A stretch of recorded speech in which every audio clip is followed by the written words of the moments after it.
Everyone. Good morning, everyone. Thank you so much for joining us today. We are going to launch a few polls to get us started and thinking about the topic at hand today.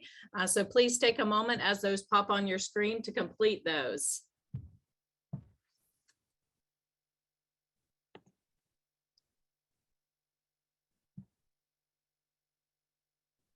Great. Well, thank you so much for engaging with us, and thank you for joining us today for the Electrification Coalition's Virginia Medium and Heavy Duty Electric Vehicle Policy Boot Camp. We are so glad to have you join us for a great day.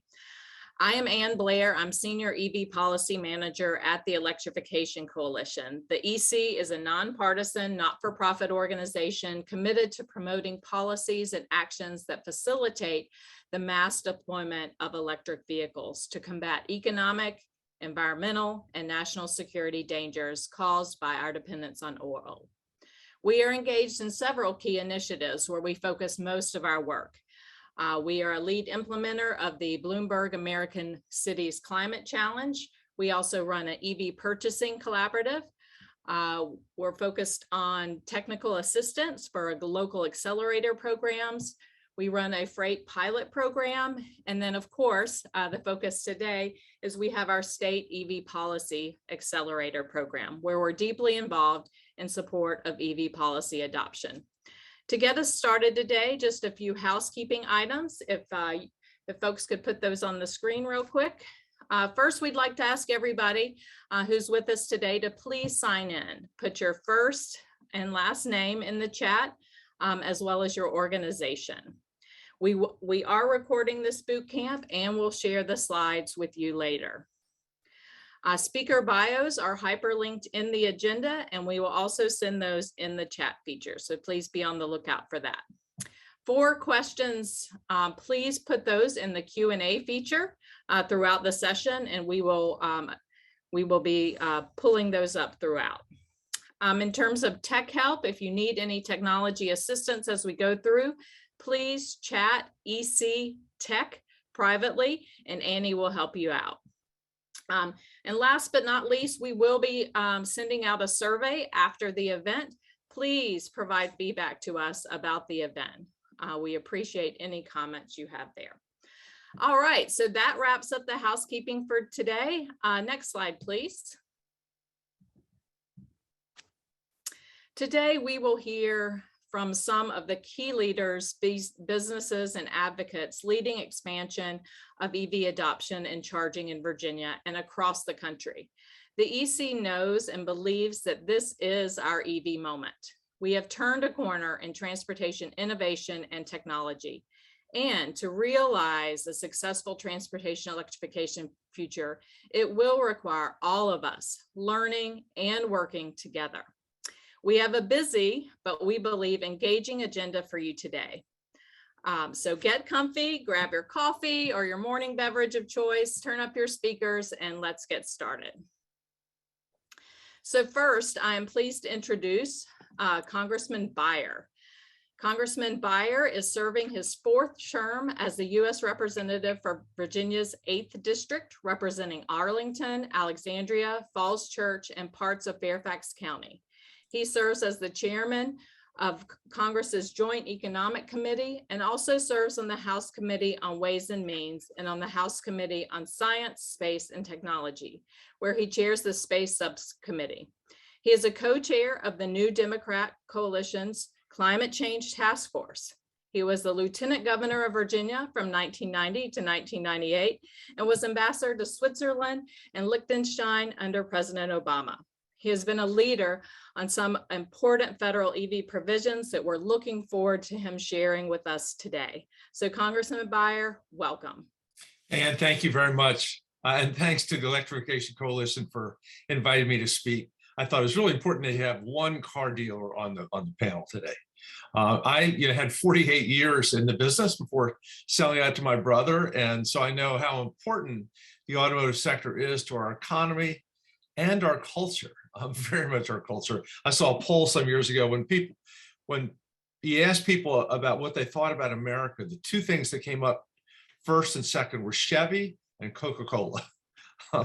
So it's the heartbeat of so many communities. Maybe less so now as the stores get bigger, but the year I was born, there were 50,000 car dealerships in America, and they were the ones, that sponsored every little league team and every church and the like. But now it's the auto and truck industry is just a key part of the advanced manufacturing economy in America, with these extensive supply chains, all the regional economies. One of the things that people paid attention to back in 08, 09, when they were bailing out General Motors, Ford, and Chrysler, was it wasn't just about those manufacturers. It was about the extensive communities throughout America that supported a handful of manufacturers, all the suppliers, the communities of suppliers. Well, we're about to do the most important transformation since the invention of the internal combustion engine, this transition from fossil fuel to electric and zero emission propulsion. This may be apocryphal, but I read it on the internet, so I'm sure it's true, that an internal combustion drivetrain has 20,000 moving pieces. An electric vehicle drivetrain has 20. That's a ratio of 3 orders of magnitude, 1,000 difference. And the dealership impacts, and I like to brag that I think I'm the only member of Congress that is a fully certified auto technician. But I worry because right now, the Chevy Bolt first service is at 100,000 miles. So it's going to be a completely different business model, not just for dealers, but for families, when you're not running into the dealership every couple of weeks to get your oil changed. So, but the risks of failing to embrace this transformation far outweigh the costs. If we don't choose to electrify our on-road vehicle fleet of trucks and vehicles and passenger cars, it's 25% of our emissions, we're going to expose ourselves to a fossil fuel market that has inherent national security and economic dangers. We're going to limit the ability of ourselves to compete globally, and also we're not going to be able to meet our emission targets. So despite a relatively small share of total vehicles, trucks and those commercial vehicles have a disproportionate impact on emissions. They're 28% of greenhouse gas emissions from the on-road transportation sector, and nearly half of the nitrogen oxide emissions. As the cars are driven maybe 2 hours a day, parked 22 hours a day, these trucks and vans and commercial vehicles, many, many more miles. It reminds me, back in the 80s and 90s, we had Volvo Falls Church police cars. I never could figure out whether that was good or bad for the business. But one of the things we discovered was that they were driven 21 hours a day. A police officer would be in the car for 7 hours doing paperwork for 1. And oh my goodness, the impact on the cars was very, very different, and on emissions. So freight transportation emissions gives us an excellent opportunity to make significant progress on our climate and air quality goals because they're driven so much. The high utilization rate, the many more miles annually. We got to act now, though, because it's transition is happening with us or without us. And I'd much rather see these trucks on the road built in America, if possible. Large-scale national electrification effort also goes with a lot of other bipartisan policy priorities, including strengthening the U.S. energy security. So we want a robust EV and battery supply chain that is outside of China's control. We want to create thousands of new high-quality jobs and revitalize many of the rural communities around the country that have lost because of manufacturing shift and globalization, reduce our demand on foreign oil, and also we've become acutely aware now of the environmental justice impacts of climate change and just overall that, as Secretary Pete Buttigieg has pointed out, for years we've put highways through the communities with the least economic power. And so they're the ones that have been disproportionately affected by all the mobile pollutants, the big trucks rolling through their neighborhoods for years and years and years. The good news is there's a lot of enthusiasm in the private sector for commercial vehicle operators, delivery logistics, et cetera, for electrical and medium heavy duty vehicles. I talked to DHS recently, and in Europe, 100% of their delivery fleet is now electric. And some of the largest fleet owners and operators are already making significant investments in EVs. And amazingly, I woke up this morning to a picture of a Tesla camper. And there already is $100 million worth of orders for this Tesla camper. And further incentivizing the non-taxpayers is also really important. School districts, local governments, to electrify their vehicle fleets and in greater numbers and at a faster priority is something we're really working on in Congress. We included this in the bipartisan infrastructure bill to help with specific opportunities like school buses and local transit. I proposed legislation for 30% tax credit for the purchase of commercial electric vehicles. It would make it a lot easier for the big trucks, the little trucks, all those guys that are driving around our neighborhoods in white vans every day to get into them. And a 30% tax credit will make a big difference. 15% credit for hybrids. And the tax exempt entities, the NGOs, have the option of receiving actually direct payments since they don't actually pay taxes. So a tax credit doesn't do them much good. This was in the Green Van Act, which is part of the Build Better Act, which we passed in the House last month and is now sitting on Joe Manchin's desk. I was also pleased to see that Representative Kilday's legislation continued the $7,500 tax credit for the vehicles that we all drive. It's got $4,500 more if the vehicle is made by union workers and $500 bonus if it is made using a battery in the United States. These are controversial. It's not clear whether they will survive the Senate and the Build Back Better for a number of reasons. One is, does it fit under reconciliation, the parliamentarians' rules? The other concern is we have an awful lot of cars made in the United States that are not UAW, all across, from Tennessee and Ohio south, and whether this is fair or unfair. Certainly the idea of building more cars in America is a very, very good idea. The bipartisan bill is a start, but the Build Back Better bill with all the tax incentives is really the much more fundamental way to change what happens. And by the way, when government makes it a priority, things do change. November and September, 2 months ago, 3 months ago, in Norway, almost 80% of their vehicle sales were electric, the 78.6%. So if we don't do this, the rest of the world's going to leave us behind. That's why we need the Build Back Better Act. And that's why this Electrification Coalition is such an important part of what we're doing.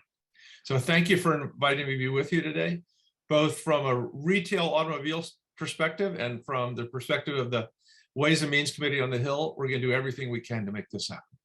And with that, Ann, I yield back.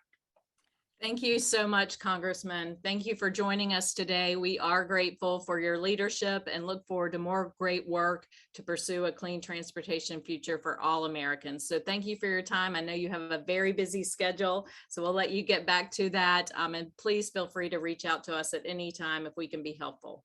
So thank you.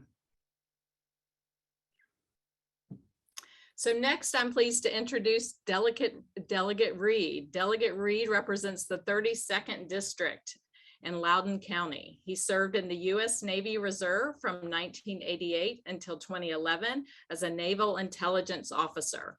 After 23 years of service, he honorably retired as commander.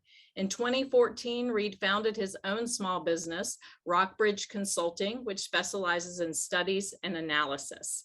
He's been married to his wife, Barbara, for 25 years, and they lived in Ashburn since 2000. Delegate Reed has been instrumental in recent EV legislation in Virginia. This piece of legislation will be instrumental in expediting electrification of light-duty vehicles. That's our cars and the trucks, and we look forward to more work together. So welcome, Delegate Reed. Thanks for being with us today. So, Ann, thanks very much. I really do appreciate being here today and being able to participate in the Electrification Coalition discussion. And of course, it's always really difficult to follow Congressman Beyer because, of course, I do not own an auto dealership. I actually just drive automobiles. So that's a tough act to follow. But I do want to point out a couple things is that because there are certain things that we've done on the electric vehicle, meaning cars and light trucks, that I think are very applicable to medium and heavy duty vehicles as well. And so let me first start that in 2021, we were really looking at this as kind of three legs to a stool. One was that there was the supply side part, which was the reason why we ended up passing the ZEV standards from California here in Virginia due to take effect, I believe, in model year 2025. The other thing is that we need to be able to address the demand side, which is the reason why I was able to pass the EV rebate bill, which I believe is probably one of the most progressive and fair EV rebate programs in the nation. Unfortunately, it did not get any funding put against it, which is always a real difficult dilemma when you're talking about rebates. So I will tell you that I have continued discussions with the governor's office, and I see some of his people are here today, and I know he'll be joining later, but I have continued discussions with them for them to actually add funding for the EV rebate for this coming year. And then the third thing that we addressed was infrastructure. And all of those things really apply both to medium and heavy duty vehicles as well. Maybe not so much on the supply side, because I think one of the things that Congressman Beyer pointed out is that many of the actual transportation trucking industries recognize the value of moving to electric vehicle trucks because there's a lower cost of maintenance. The trucks are on the road all the time. It's lower cost for charging it. I mean, the value of actually the total cost of ownership of moving to a heavy duty, medium duty vehicle really is quite valuable there. Infrastructure is one of those things where, of course, in the infrastructure bill, there was $7.5 billion put in that for infrastructure build out. And so some of that money is going to be coming to Virginia. And of course, we're looking at being able to, how do we build that out for not only light duty vehicles, but also for heavy duty, because again, we do need to have that infrastructure in place. One of the other pieces of legislation that I was able to get passed in 2021, and these things are not intuitively obvious at first, but then when it's brought to you by the stakeholders, was that we needed to increase the weight standards on Virginia roads, allowing for heavier electric vehicles to be driven on the roads because of the heavier rate of the battery as opposed to an internal combustion engine. So we were able to pass that. And so now those vehicles are allowed on Virginia roads. And the last thing that I wanted to point out is I had a chance during the summer to actually go down, and Congressman Beyer talks about the desire to be able to build these vehicles in the United States. One of the things that I think is important to point out is that we have the Volvo truck plant in Dublin, Virginia. And it's my understanding that that particular truck plant where I was able to go visit is the sole place where they are making electric vehicles for Northern Virginia, I'm sorry, for North America. And so that's really very important. And we have, I think, an opportunity to perhaps incentivize the use of those vehicles that are already being built in Virginia so that we can keep them and use them here in Virginia, because there's opportunities to take goods from the port to local areas for forestry purposes, all types of different things that can be done with those vehicles. So again, I think that I don't want to take up too much more time, but I believe that we're on the right track. We still have a lot of work to do, and it's going to require commitment of groups like this, as well as legislators, to be able to recognize that, as you pointed out early on, that this is important not only from an economy and environment, but also national security. As you mentioned, I've spent 23 years in the Navy Reserves, and the Navy has for a long time known that our dependence on foreign oil has a direct impact on things that we do from foreign policy and national security. So the less that we can rely on foreign oil, the more options we have with our foreign policy. So thank you very much. Thank you so much, Delegate Reed. So glad to have you, and thank you for your leadership. And we look forward to continued work together. So thank you for joining us today. So next, I'm pleased to introduce Chris Bast. He currently serves as Chief Deputy of the Department of Environmental Quality, which he served since June of 2018. Chris has helped run the daily operations of the DEQ, providing strategic communications and policy support for the agency, and works across the administration to promote climate action and a comprehensive climate agenda. He received his undergraduate degree from James Madison University and his MPA from Seattle University. Chris will be introducing Governor Northam and sharing a message with us from him. So Chris, thank you for joining us to share this message from the governor.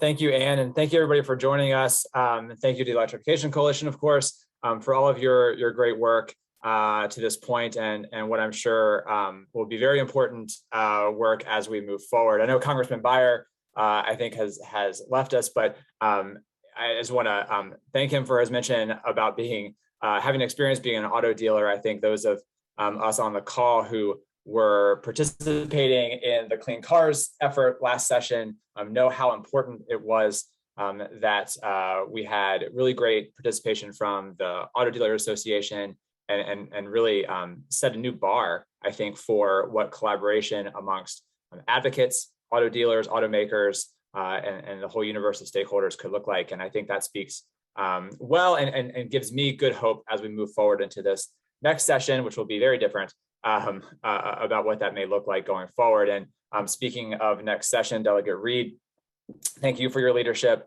I know we've been working together over the past couple of years to try and move these issues forward, and go farther, faster. And your continued leadership is going to be so important in the year ahead as well. So thank you, and good luck this coming session.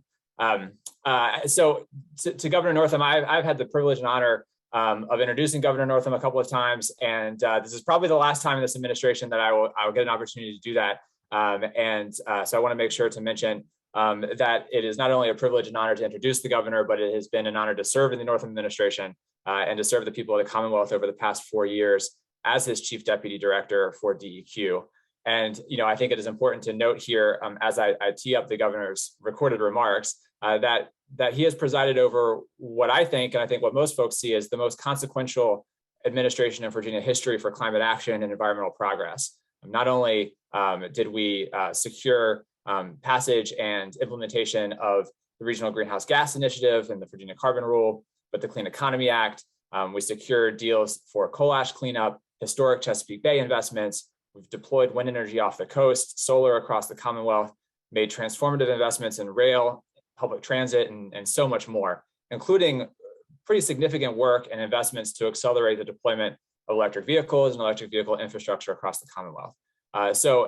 Importantly, our work isn't done yet, and though we'll transition to a new governor in about 5 or 6 weeks, there is still work left to do and work ahead of us to secure the things that we've done and prepare for the future. And so with that, I will turn it over to Governor Northam, and hopefully we can tee up the video here and let him continue it forward. So thank you. Good morning. Welcome today to this conversation about how we can electrify more vehicles in our Commonwealth. Thanks to the Electrification Coalition for inviting me to say hello. I appreciate your commitment to clean transportation here in Virginia. As I look back over our 4 years in office, I am so proud of the bold and decisive action we have taken to reduce climate pollution and grow the clean economy.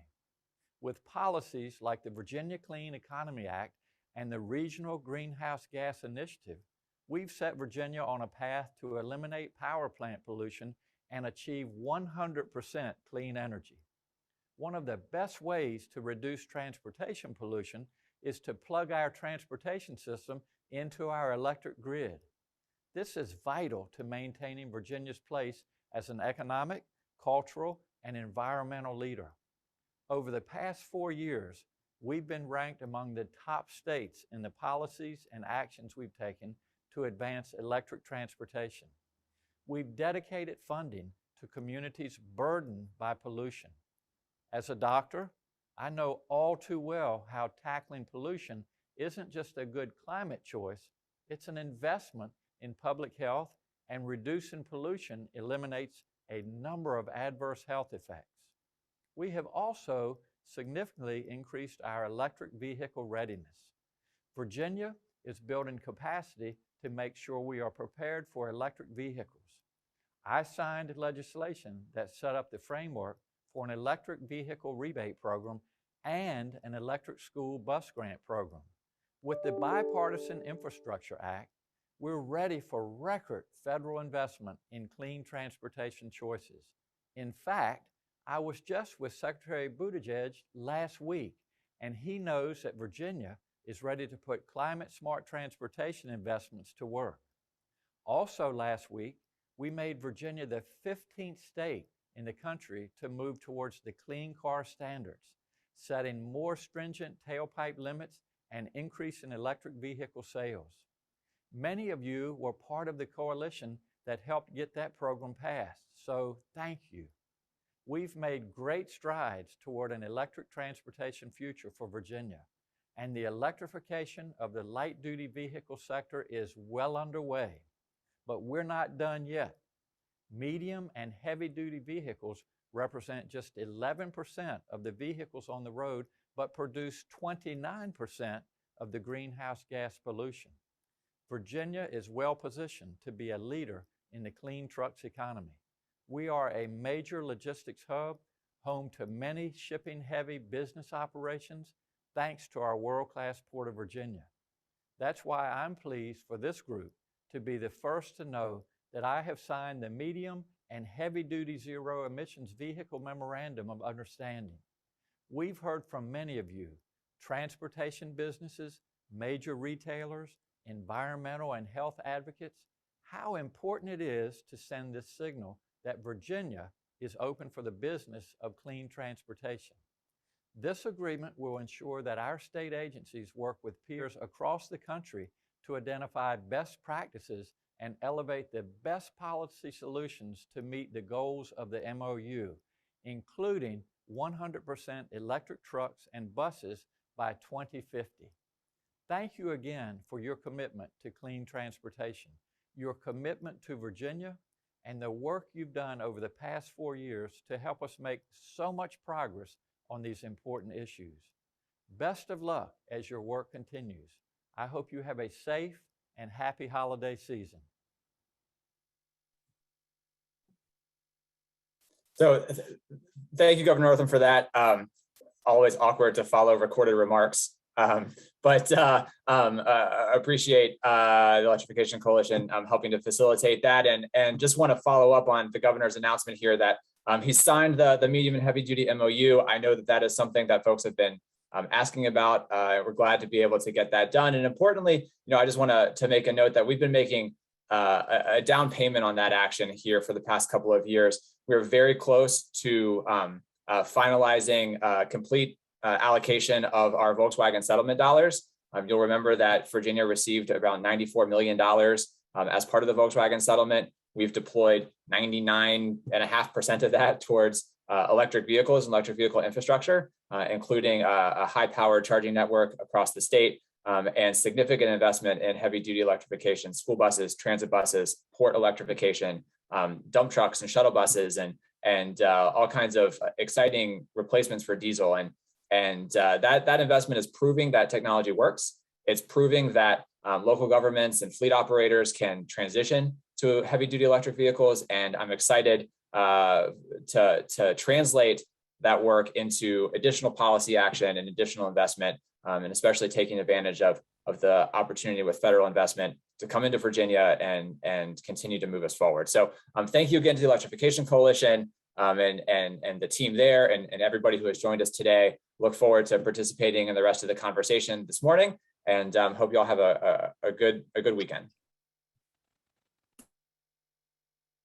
Thank you so much. Thank you to Governor Northam, to you, Chris, and the team for your leadership in getting this done. We are just so thrilled to hear that Virginia has joined the efforts to electrify medium and heavy duty by signing NESCOM's medium and heavy duty memorandum of understanding. That is exciting news, and we look forward to helping ensure effective implementation of that agreement. So thank you so much for joining us, for those recorded remarks, and for the work that you've been doing. All right, so that wraps up our leader panel today. Thank you so much to everyone to help set Virginia and the country on a path to cleaner transportation. So now we're going to shift gears just a little bit. We're going to move into a market update. We want to set the stage for the whole group here today for understanding the need and opportunity before us for electrifying the medium and heavy duty sector. So first up, I'm pleased to introduce Spencer Burgett. He is a policy associate at Atlas Public Policy, where he contributes original research and policy analysis on transportation and building electrification, including maintaining Atlas's EV Hub and Atlas's Buildings Hub. Prior to joining Atlas, Spencer worked with Environmental Defense Fund, advancing medium and heavy duty vehicle electrification initiatives. So Spencer, please take it away. I think we'll get your slides going. Thanks so much, Anne. Let me go ahead and get my slides up. Never followed a governor before, so this is an exciting day for me. Let me know when that's up and running. There you go. Awesome. Well, hello and welcome. Again, I'm Spencer. I'm with Atlas Public Policy. I'm going to be giving a high-level market overview in the next 15 minutes. So it's going to be a bit action-packed. So if you have any questions, please drop them in the Q&A, and I'll be happy to answer those afterwards. We're a small DC-based policy tech firm focused on transportation electrification. Among other things, we maintain Atlas EV Hub, where all of the data you're going to see today is coming from. So Anne already introduced this, but this presentation is really about the challenge and opportunity of medium heavy duty vehicle electrification. I don't think there's any better way to describe it because it is going to be both extremely challenging, but also incredibly rewarding if we're able to do it effectively and equitably. So we're going to cover benefits and challenges, give a quick market overview, look at what emissions from medium heavy duty vehicles look like in Virginia, and then dive into the current state of the market specifically in Virginia. So starting off with benefits, why are we all here?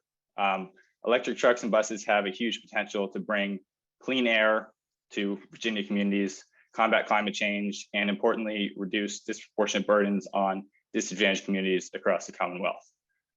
Diesel trucks and buses not only contribute heavily to greenhouse gas emissions and climate change, they're also a significant source of local air pollution, primarily in the form of nitrous oxides, which are A, really bad for you, and B, help contribute to the formation of particulate matter and ground level ozone. And it's important to note that the burden of these criteria air pollutants are not equitably distributed. They're very much disproportionately felt by communities of color and low income communities, especially in Virginia. That being said, there's huge benefits to these trucks and buses, but it's in no way an easy road ahead. We're really talking about a fundamental market transformation of a system that is, the backbone of our society. These are the trucks that are bringing foods to our homes and stores, the buses that bring our kids to school and bring a lot of us to work. Right now, these vehicles are expensive. Up front, they're beginning to pencil out over the total cost of ownership. But those high upfront costs can be a huge barrier, especially for small fleets, small businesses, independent owner operators. On top of the vehicle costs, we're talking about a massive investment in the infrastructure that we need to charge them and keep them running. A recent study we put out estimates that looks like between $100 and $166 billion of investment in charging infrastructure just for medium heavy duty vehicles across the United States. Finally, we're going to need some further technological innovation in terms of the actual technology in these vehicles in order to truly reach 100% sales. That means every single use case. We're looking at long haul trucking, difficult applications like snow plows that are going to be more challenging to electrify. The good news is that the market is absolutely exploding right now. We've seen huge investments from manufacturers this past year, huge model commitments across the range of different use cases. And we're also seeing the demand there. We're seeing orders on tens and hundreds of thousands for these vehicles. So the industry is ready to go on this. These are just a few examples of industry players who are actively putting trucks on the road and getting serious commitments. We're going to hear from a few of these today, I believe. So I'm excited for that part of the session. And this is just a small portion of the overall market. But the point is we're not just talking pickup trucks here. We're talking really action across every sector of medium and heavy duty vehicles you can imagine. And we're seeing the industry being ready to move here and ready for the demand. So I want to take a quick step back because one of the most common kind of questions or criticisms that you hear about electric vehicles and medium heavy duty electric vehicles as well is that they're still causing greenhouse gas emissions because the power has to come from somewhere. And that is true, but it's important that we understand the underlying emissions and what that looks like, especially in Virginia. So the good news is that Virginia's grid is relatively clean. The SRVC regional grid, which includes the Carolinas, has significantly lower carbon dioxide emissions than the national average, largely driven by the prevalence of nuclear, but also by growing wind and solar across the state. I know Northam's administration has done a great job ensuring that that grid is getting cleaner. So in terms of what that looks like for the efficiency of medium heavy duty vehicles, this study from the Union of Concerned Scientists found that on the national average grid, electric medium heavy duty vehicles produce less than half of the greenhouse gas emissions of a comparable diesel vehicle.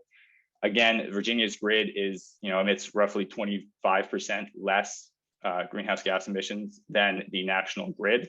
And so we're looking at even greater emissions reductions from the electrification of medium and heavy duty vehicles in Virginia.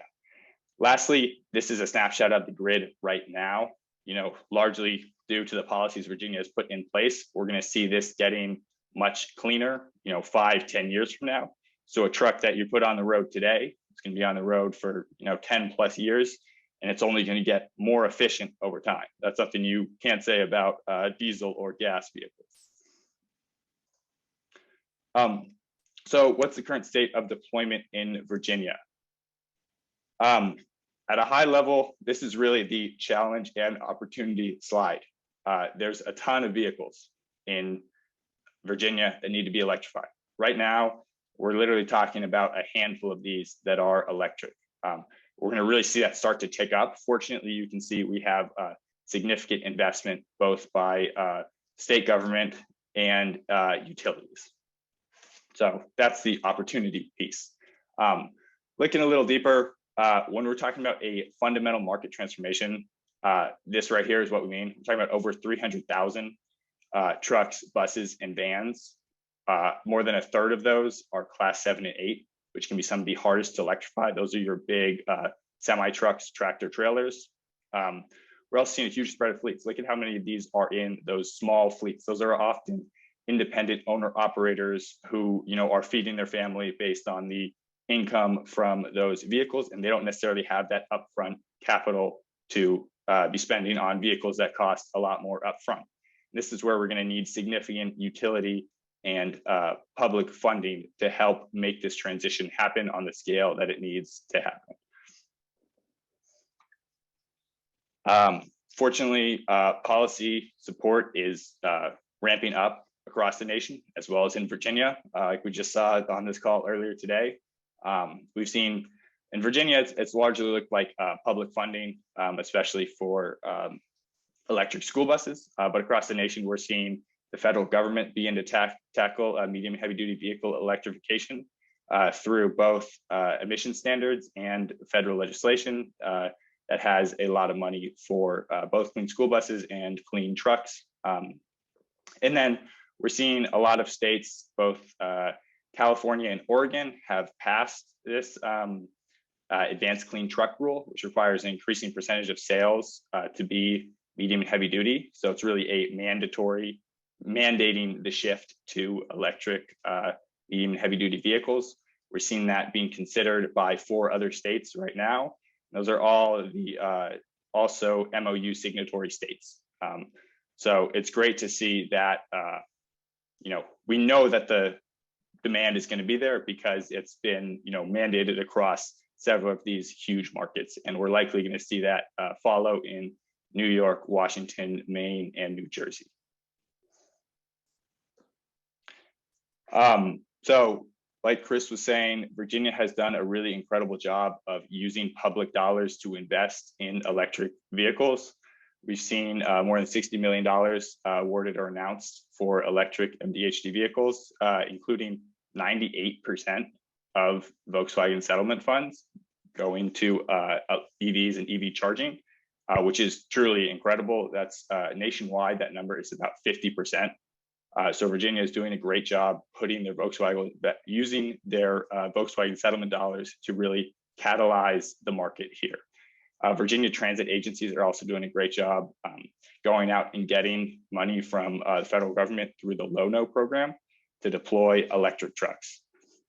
As you can see, this is well spread out between school buses, transit buses, trucks, and that off-road equipment is from the Port of Virginia, which is a huge opportunity to electrify some of those other applications. And there's a lot of money left that is eligible or dedicated for EVs. Our Flag Clean School Bus program is currently open through February, and the Clean Air Communities and Transit Bus program are expected to open in the next year or so. So stay tuned and know that there's a lot of money out there to help make this transition happen. I believe we're hearing later from some utilities, but the role of electric utilities cannot be understated in this transition. They're responsible for bringing massive amounts of power that's going to be required to charge these vehicles. Fortunately, Virginia's utilities are stepping up. We've seen big commitments from Dominion Energy, especially on medium and heavy duty vehicles and school buses. We've also seen some of the smaller municipal utilities like Appalachian Power also step up and begin investing in electric medium and heavy duty vehicles. We're also expecting that to ramp up. We have the SEC right now holding a stakeholder initiative and the developer report for early 22 that is likely going to set the stage for further ramped up investment from these utilities. Lastly, I want to bring the focus back to the people on the ground who are really affected by these, people using them. Fortunately, these deployments have been really well received. I don't know how many of you have driven an EV, but it's not at all surprising to me that the trucks and buses are really fun to drive because they're quiet, they're quick, they're not coming with the same, not putting out any diesel exhaust. So they're improving the health. End of the day, these things are really a win-win. It's just about figuring out how to get them on the road where they need to be. So if you take anything away from this presentation, just know that 2021 has been a truly transformational year for medium and heavy duty vehicles, and we're fully expecting 2022 to be an even bigger year. So thank you all for being part of it. Thank you all for being here, and I really hope you enjoy the rest of the sessions. Again, if you have any questions, please go ahead, drop them in the Q&A, and I'll be staying on answer them in chat. Thank you all so much, and thanks to EC for having me. Turn it back over to you, Ann. Great. Thank you so much, Spencer. We appreciate that thorough overview and insight on the work we have at hand. Lots of opportunity, as you pointed out. And just to share with you all, Atlas is a great resource on data and analysis. So encourage you to reach out to him or pop some questions in the chat, and he'll be happy to, or the Q&A, and he'll be happy to answer those. All right, next I'm going to turn it over to Dockery Godosolo. Dockery is a Roger Airliner Young Clean Energy Fellow with the EC's policy team. He supports the EC's policy and advocacy work here at the federal and state levels. Having just joined us in July, he has already been instrumental in EC's policy initiatives and events. Dockery graduated from American University with a BS in environmental science. He will be introducing our first panel. So Dockery, the virtual stage is yours. Hello, everyone. My name is Dockery Godosolo, and I'm a Ray Policy Fellow with the Electrification Coalition. I will be serving as the moderator for Business Perspectives on Medium Heavy Duty Electrification panel. Today, we'll hear from some of the key businesses driving EV adoption and EV infrastructure across the Commonwealth. A successful transportation electrification future will require leadership from a diverse range of public and private organizations, and we at the EC are thrilled to elevate some of the businesses leading this work in Virginia. First, we will hear from Lion Electric, a company which specializes in the design and manufacturing of medium heavy-duty EVs. Next, we will hear from Amply, a company leading the charge on anything EVSE, from chargers to systems management. Then we will hear from Dominion Energy, Virginia's largest electric utility. Finally, we will hear from the Volvo Group, whose facility in Dublin, Virginia is the largest manufacturer of Volvo trucks in the world. Thank you all for being here today. Joe Gwynn from Lion, please kick us off.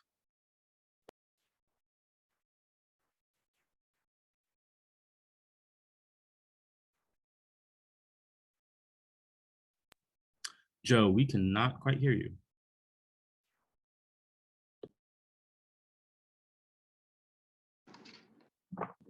Yes, go ahead. Okay, something wrong with the headphones there. So I'm the national sales manager for Lion, based in the New York City area. And I have worked for Lion for about a year, but I've been in the medium and heavy duty space, selling electric school buses and trucks for about almost 5 years now. So I will share my screen. I have a few slides to show just about Lion and give you a little bit of a taste of what we're all about. So, one second.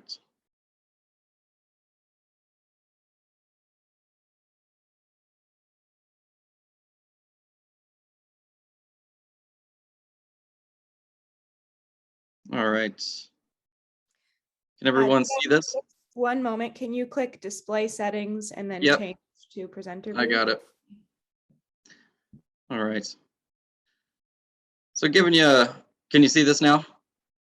Yes, thank you. Okay, good. So just give you a rundown of what Lion's all about, where we come from. We were founded in 2008, and we started launching diesel school buses at that time, but we quickly pivoted. Since we were a young company, we were able to basically see what was coming and decided electric is the future. So we quickly switched to doing nothing but electric school buses by 2016. And we had launched those products. We'd had a lot of success there. So by 2018, we did a minibus launch for public type transit applications. And then building off the success we had there, we developed an all-electric commercial truck. We've had a lot of success with the commercial truck. I mean, it's basically the same kind of platform that you have on school bus. It's just we designed a cab, and then we can put different manufacturers' equipment on the back. And by 2021, we had the first all-electric refuse truck. So things are growing rapidly here. Right now, we have over 450 electric vehicles in operation and over 9 million zero emission miles driven.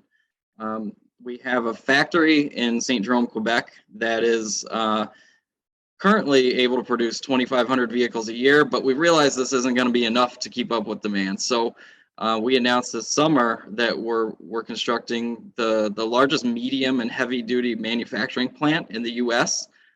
This is going to be outside of Chicago in Joliet, Illinois. It's nearly 1 million square foot. And we're going to be rolling vehicles out of there later half of next year. And we also announced a battery manufacturing plant in Quebec that will be operational in 2022, late 2022, 2023. And then we have a number of experience centers across the US. These are like places where you can go see a vehicle, touch, feel, or if you need service, they can be done at these facilities, and we can dispatch repair techs out of these facilities. And this keeps growing as our footprint in the US keeps growing. Today we have over 900 employees. This has pretty much doubled since I joined the team a year ago, so rapid growth. You can see, all the vehicle types that we have available today that we announced in 2021. Noticed the Lion 8 tractor. I think that's going to be a great product for us. We've got the Lion 8 bucket and the Lion 6 utility this year. And then we'll have the Lion 5, Lion 7, some other school buses. And then on the buses side, the Lion C, Lion A, and Lion M are the products we have today. And another one to note is the Lion D is coming out, and also the Lion ambulance is coming out as well. I think we all know that there's a lot of environmental benefits to going electric, but the financial benefits are great, and they've been getting better all the time. While it's a larger investment, these vehicles pay for themselves, and many times, a few times over. So another thing to note is the best-in-class driving experience. At a time when it's sometimes difficult to find drivers, you don't have a hard time finding anyone to drive an electric vehicle. People will be fighting over who gets to drive it. It's just so much better. You don't have the vibration or the fumes, and it's just a lot safer. There's, everything about it is more pleasant. So I think I'll wrap up on just talking about what sets Lion apart from some others, because there's a lot of people in this space. We're building our own chassis and cab, and we're building it for an electric drivetrain. So it's 100% of what we do is make electric vehicles, so it gets all of our attention. Because we're purpose building, it means we can pack on more kilowatt hours, and that means more range.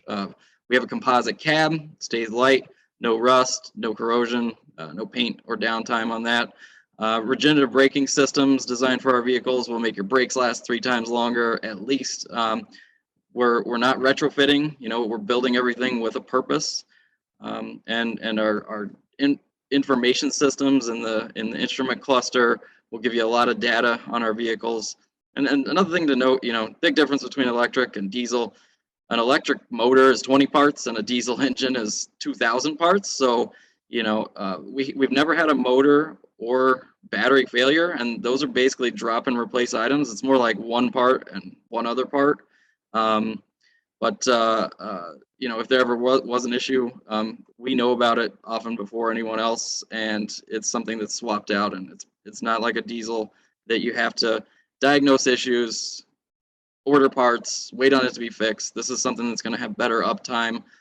So there's a lot of advantages to our solution and just electric vehicles overall. So those are my slides. I appreciate the time you guys have all given me, and to Corey, I'll hand it back to you.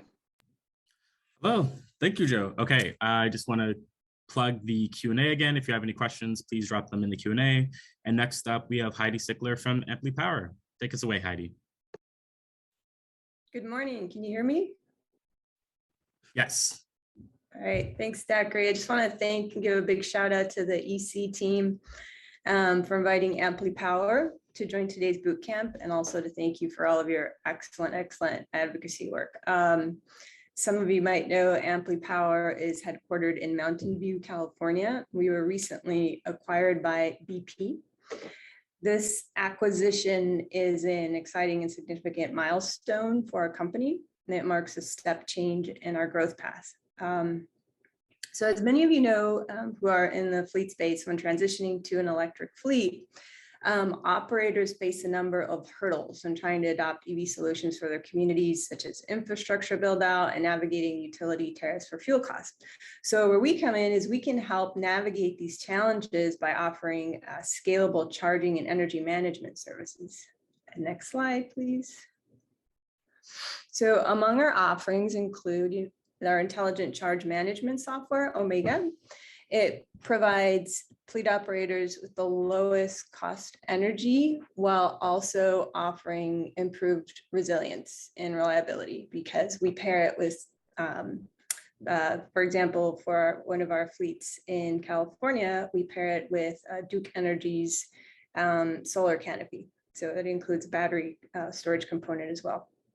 We also provide turnkey charging as a service solution. So our vehicle and charger approach allows us to handle all the details of charging a fleet's EVs, and this guarantees performance and dramatically reduces upfront capital for most fleet operators.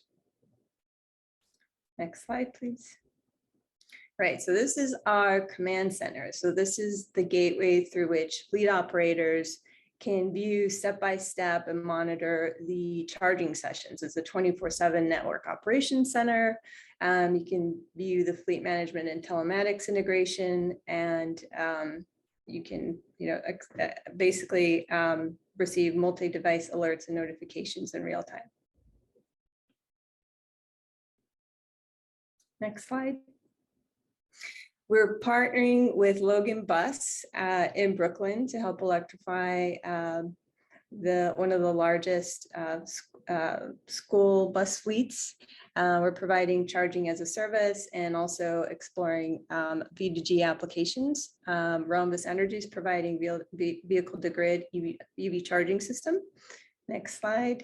And our second electric school bus partner is with Palermo Union School District. So I'm really excited to hear about what Leon is doing in this space, as well as Dominion Energy, who's going to be joining us here shortly. Next slide. And we're also really excited to present to you our containerized charging system. This is an alternative to permanent infrastructure. It basically reduces the timeline for interconnection for the grid, which is also presented to be a challenge for a lot of fleet operators. And I will now turn it over to Zachary for our next speaker. Thank you. Thank you so much, Heidi. Okay, next we will hear from Chris Russell from Dominion Energy. Chris, the floor is yours. Great, good morning. Good morning, everybody. Let me pull up my presentation. Excuse me, my presentation, and we'll get going.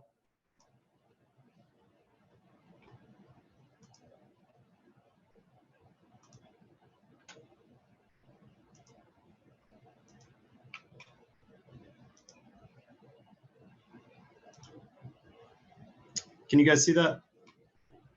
Yes. All right, perfect. Well, again, everybody, good morning. My name is Chris Russell, and I'm a program manager with Dominion Energy Virginia's electrification team. We just want to take this opportunity this morning to provide a quick overview of some of the initiatives that we're taking here at Dominion Energy and how they could help to influence MHD vehicle adoption. From a policy perspective, there are numerous actions that we've kind of already taken to assist our customers with their transition and provide for greater appeal. And I think to kind of start off with here, what a stronger way to highlight the benefits of EV adoption than by walking the walk. And that's what we want to do here at Dominion Energy, lead by example. We have an ambitious fleet decarbonization goal that includes electrifying 75% of our passenger fleet by 2030. We've offered workplace charging for our employees, and we're investing in thousands of megawatts of renewable energy through initiatives such as our Coastal Virginia offshore wind project and our plans to add at least 16,000 megawatts of new solar energy within the next 15 years.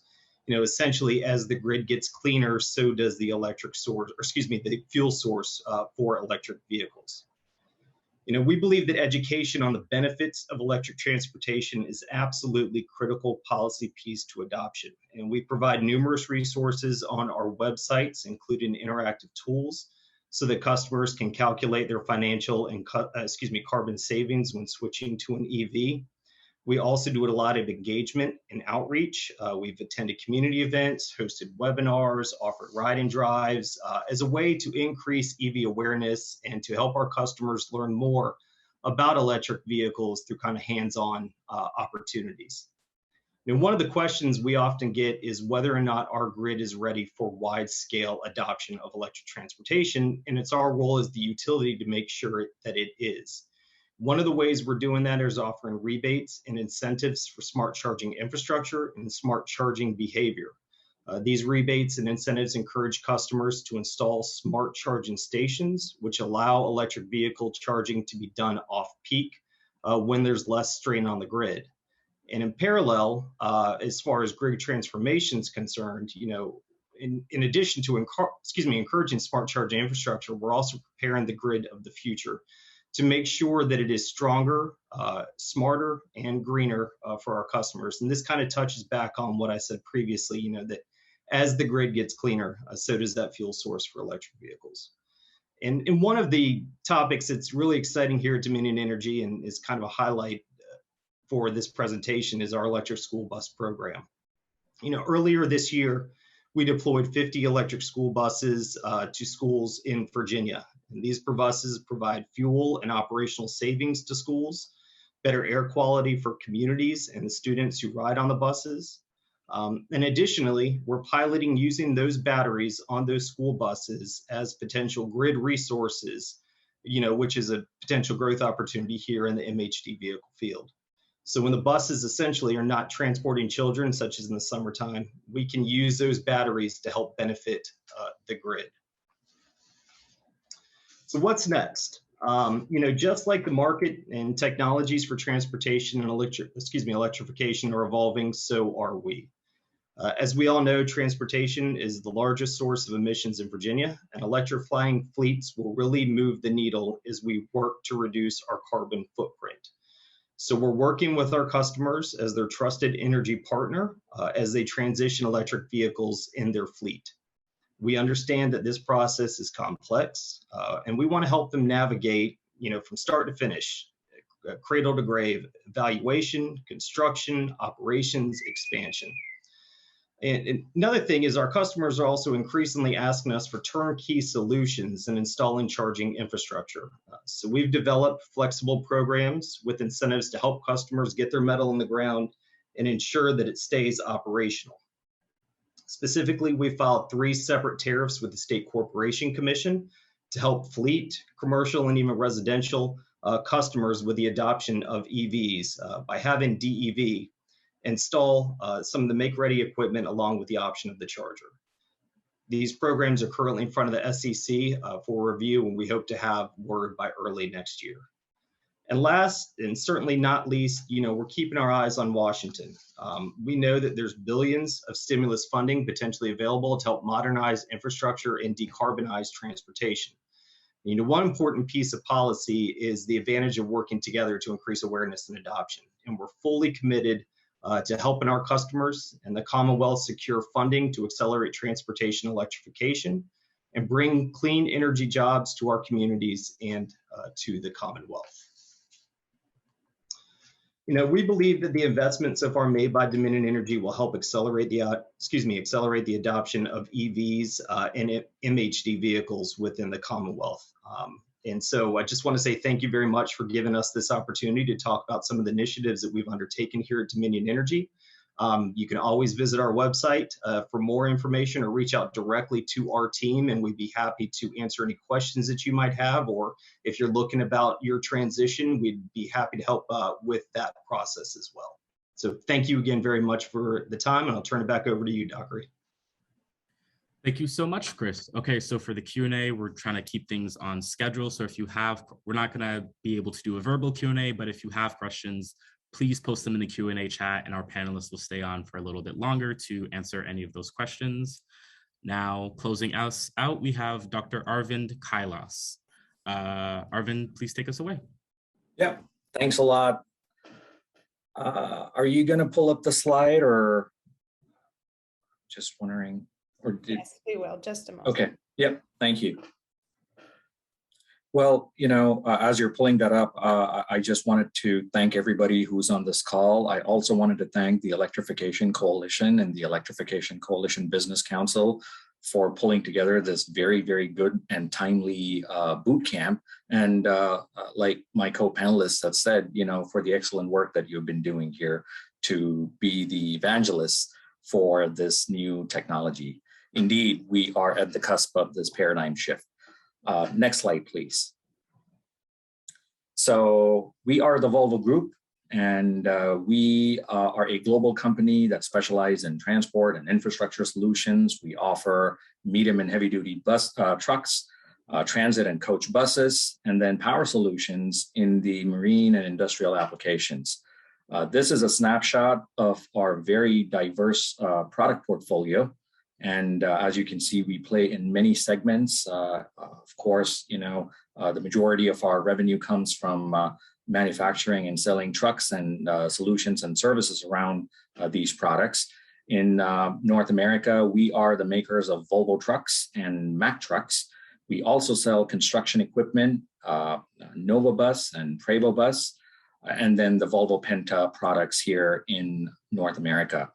We are a global company headquartered in Gothenburg in Sweden. The North American headquarters is in Greensboro in North Carolina. However, Virginia is a key state for the Volvo Group in North America. The reason, I think our moderator mentioned, we make all our Volvo trucks in Dublin, Virginia. That includes our very fuel efficient trucks and also our electric trucks. So they are all coming out of Dublin, Virginia. Roanoke in Virginia is another key city where we manufacture medium duty Mack trucks. Also Chesapeake is another important place in Virginia where we have the Volvo Penta the Volvo Penta headquarters and also their testing facilities. Broadly speaking, I think we have about 3,000 employees that live and work in the state of Virginia. So again, we have significant investments in the state of Virginia, and it's a very important state for us. Next slide, please. Electromobility is extremely important for the Volvo Group. This is not new for us. We have been working for this for the better part of a decade. We are offering a variety of commercial solutions here in North America.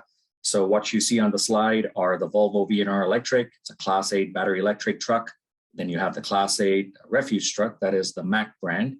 Then you have a battery electric transit bus, that's a Nova bus. And then the bottom row, you have the battery electric wheel loader and excavator.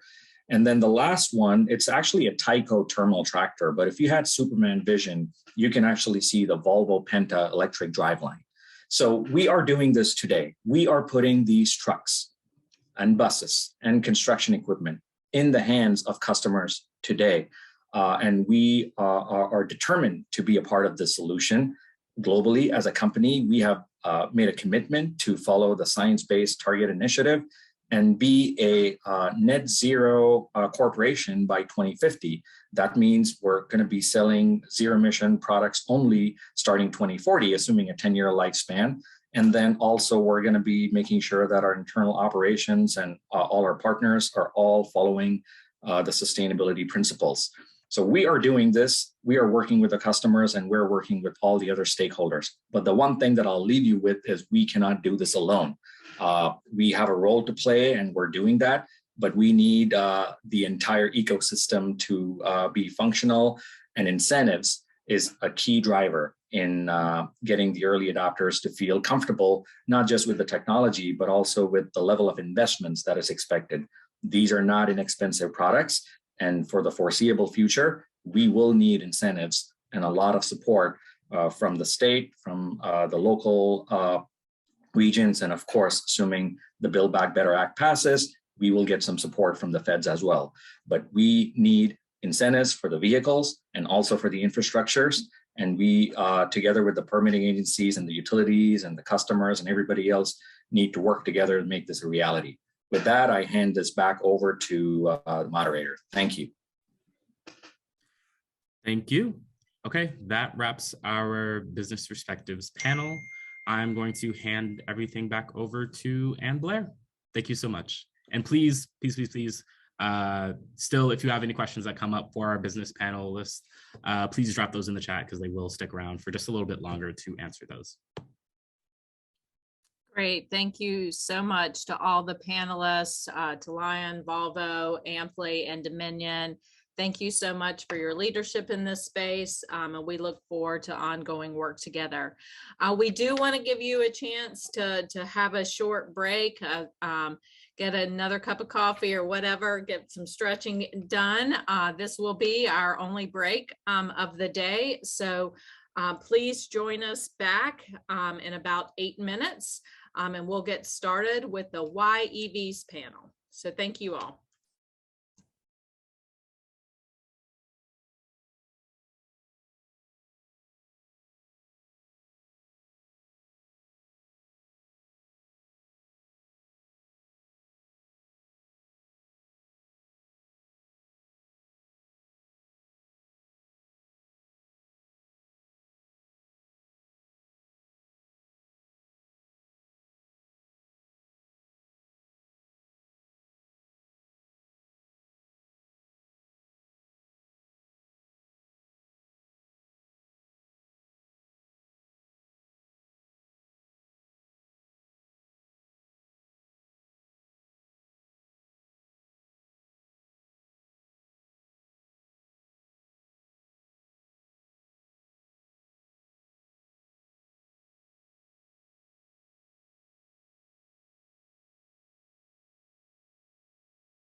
Welcome back, everyone.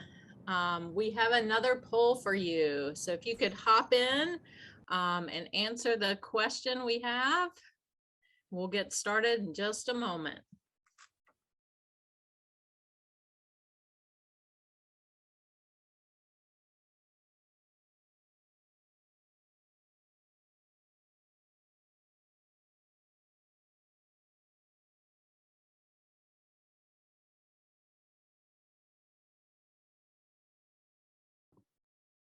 Great. Well, thank you all for participating in that. Great to hear from everyone.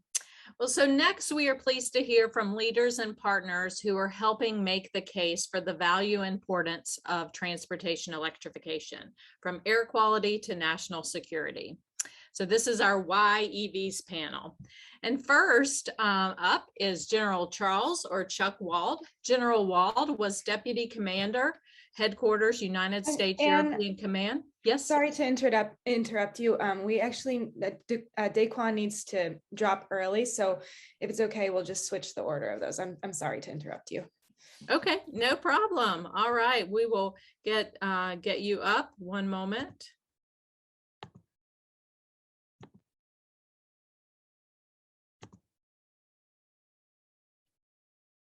Awesome. All right, well, welcome, Daquan. We're so glad to have you here today. Daquan Love is the 6th Executive Director of the Virginia State Conference, NAACP. A former member of the NAACP National Board of Directors, Daquan has served in many national leadership roles, including as Vice Chair of the Annual National Convention and Chair of the National Youth Work Committee. As National Youth Work Chair, he led the programming oversight of the NAACP's youth and college units across the country. He formerly served as president of the Virginia State Conference, NAACP Youth and College Division, where he successfully led a campaign to stop the proposed invalidation of more than 16,000 voter registration applications in 2012. Daquan brings an unmatched political acumen to the state conference. A former state legislative candidate and political staffer, Daquan has worked on numerous local, state, and federal political campaigns as a fundraiser and strategist.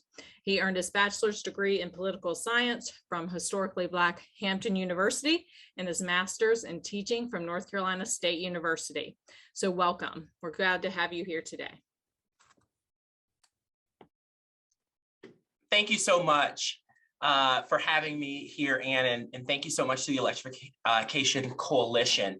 You know, the Virginia State Conference, NAACP, which is the governing body that oversees more than 110 units of the NAACP here in the Commonwealth of Virginia, has been very firmly committed to ensuring the political, educational, social, and economic equality of rights for all, and to eliminate race-based hatred and racial discrimination. It was in the early 2000s that the NAACP really delved deep into what we refer to as environmental and climate justice. And we recognized the importance of the NAACP taking a very firm stance and position to ensure that as we make our economy greener, as our environment becomes greener and we become less reliant on fossil fuels and more reliant on clean energy sources, that diversification and equity should be at the top and forefront of our agenda. And so since the early 2000s, the NAACP has been fighting to ensure equality and equity in this space. And we're glad to be a part of today's important conversation to address equity and really talking about how electric vehicles can be used to address inequality across the Commonwealth and around the country. You know, we already know that environmental and climate injustice has been occurring in communities of color for many decades. You know, from redlining to the establishment of the highway interstate system, where Black and minority and poor low-income communities were gutted to create the roads that we drive through today. One of the best, unfortunate, but one of the best examples of that is right here in Richmond, where on any interstates 95 and 64 just carves right through Jackson Ward. So we have been dealing with inequity in climate justice and transportation for many decades. As we look towards the future, we know that we cannot erase the past, where we know that highways are more likely to be built through communities of color. And we know that that exposes our communities to disproportionate levels of air and noise pollution. We can't necessarily fix those in totality right away. But what we actually can do is utilize some of those injustices as an advantage for justice. For example, we already know that low-income and minority individuals are more likely to live near industrial communities as opposed to the opposite. And so as we work to ensure that medium and heavy-duty machinery and electric vehicles are being placed in the industrial areas and industrial communities across the Commonwealth, we can ensure that those power grids are also being used to provide charging stations as well as other electrical needs to communities that are minority and low income. Because there are no emissions and electric vehicles are much quieter, we know that electric vehicles will help alleviate some of the long-standing issues of noise pollution in Black, low-income, and minority communities. But moreover, we have to make sure that using a compass of equity, we are providing our communities with common sense solutions that address this emerging problem that we face. One of the biggest problems the NAACP faces as it relates to the electrification of vehicles and the EV market as a whole is the fact that Black Americans are much less likely to be marketed to actually purchase vehicles that are electric and to pursue electric vehicles themselves. How do we get people excited about having electric vehicles in their communities, like electric school buses and fleets of municipal vehicles? We must do that through intensive changes to our marketing campaigns that are diverse and showcase the rich diversity of the communities in which they serve.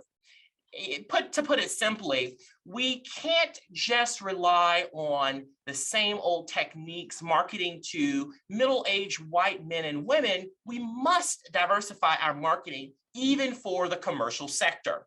And so to that end, the NAACP remains firmly committed to addressing inequality in electric vehicles, and we will hope that partners in this important fight will join us in asking the important question about how we can address inequity and inequality through the electrification of medium and heavy-duty vehicles.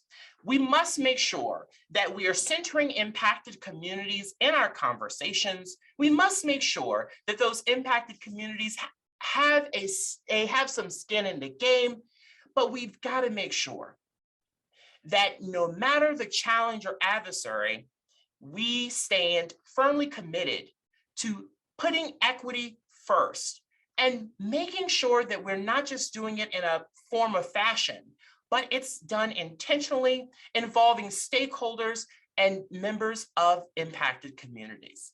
And so, ladies and gentlemen, I would like to thank you for allowing the NAACP to be a part of this important conversation today. And know that the NAACP stands firmly committed and ready to be a partner and trusted ally in this fight. And we're so excited to be with the Electrification Coalition today. Thank you so much, Ann. Thank you so much. Really appreciate your remarks and the partnership, and look forward to ongoing work to ensure that the transition to transportation electrification is equitable.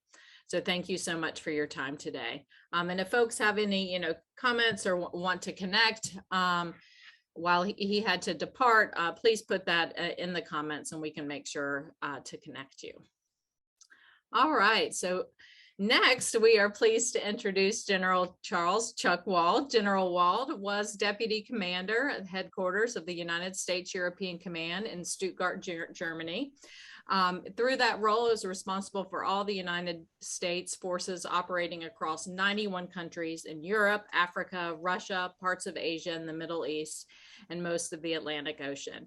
He is currently a senior fellow of the Bipartisan Policy Center. He earned his commission through the Air Force ROTC program in 1971. He has combat time in the O-2A Ford Air Controller in Vietnam and as an F-16 pilot flying over Bosnia. He has served as a T-37 instructor pilot and F-15 flight commander.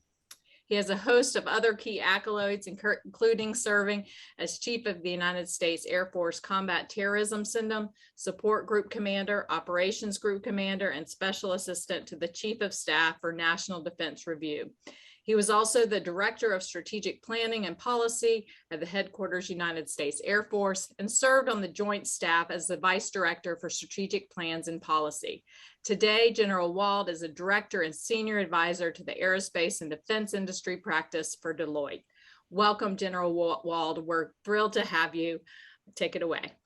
Well, thank you, Ann, and thank you everybody from the Electrification Coalition for doing this, Robbie and the team. And it was interesting to hear Daquan talk about one of the aspects of this. It brings to mind to me the complexity of this whole problem that's been with us for quite a while from the standpoint of energy security. And that's where I think Robbie Diamond, who obviously started this whole operation with SAFE and now the Electrification Coalition, has done a superb job of educating both policymakers, national security individuals, as well as industry on the importance of diversifying our energy base. And in 2008, after I retired from the military, the Center for Naval Analysis brought a group of about 12 retired 4-star and flag officers and general officers together to do a study on the implications of climate change on national security.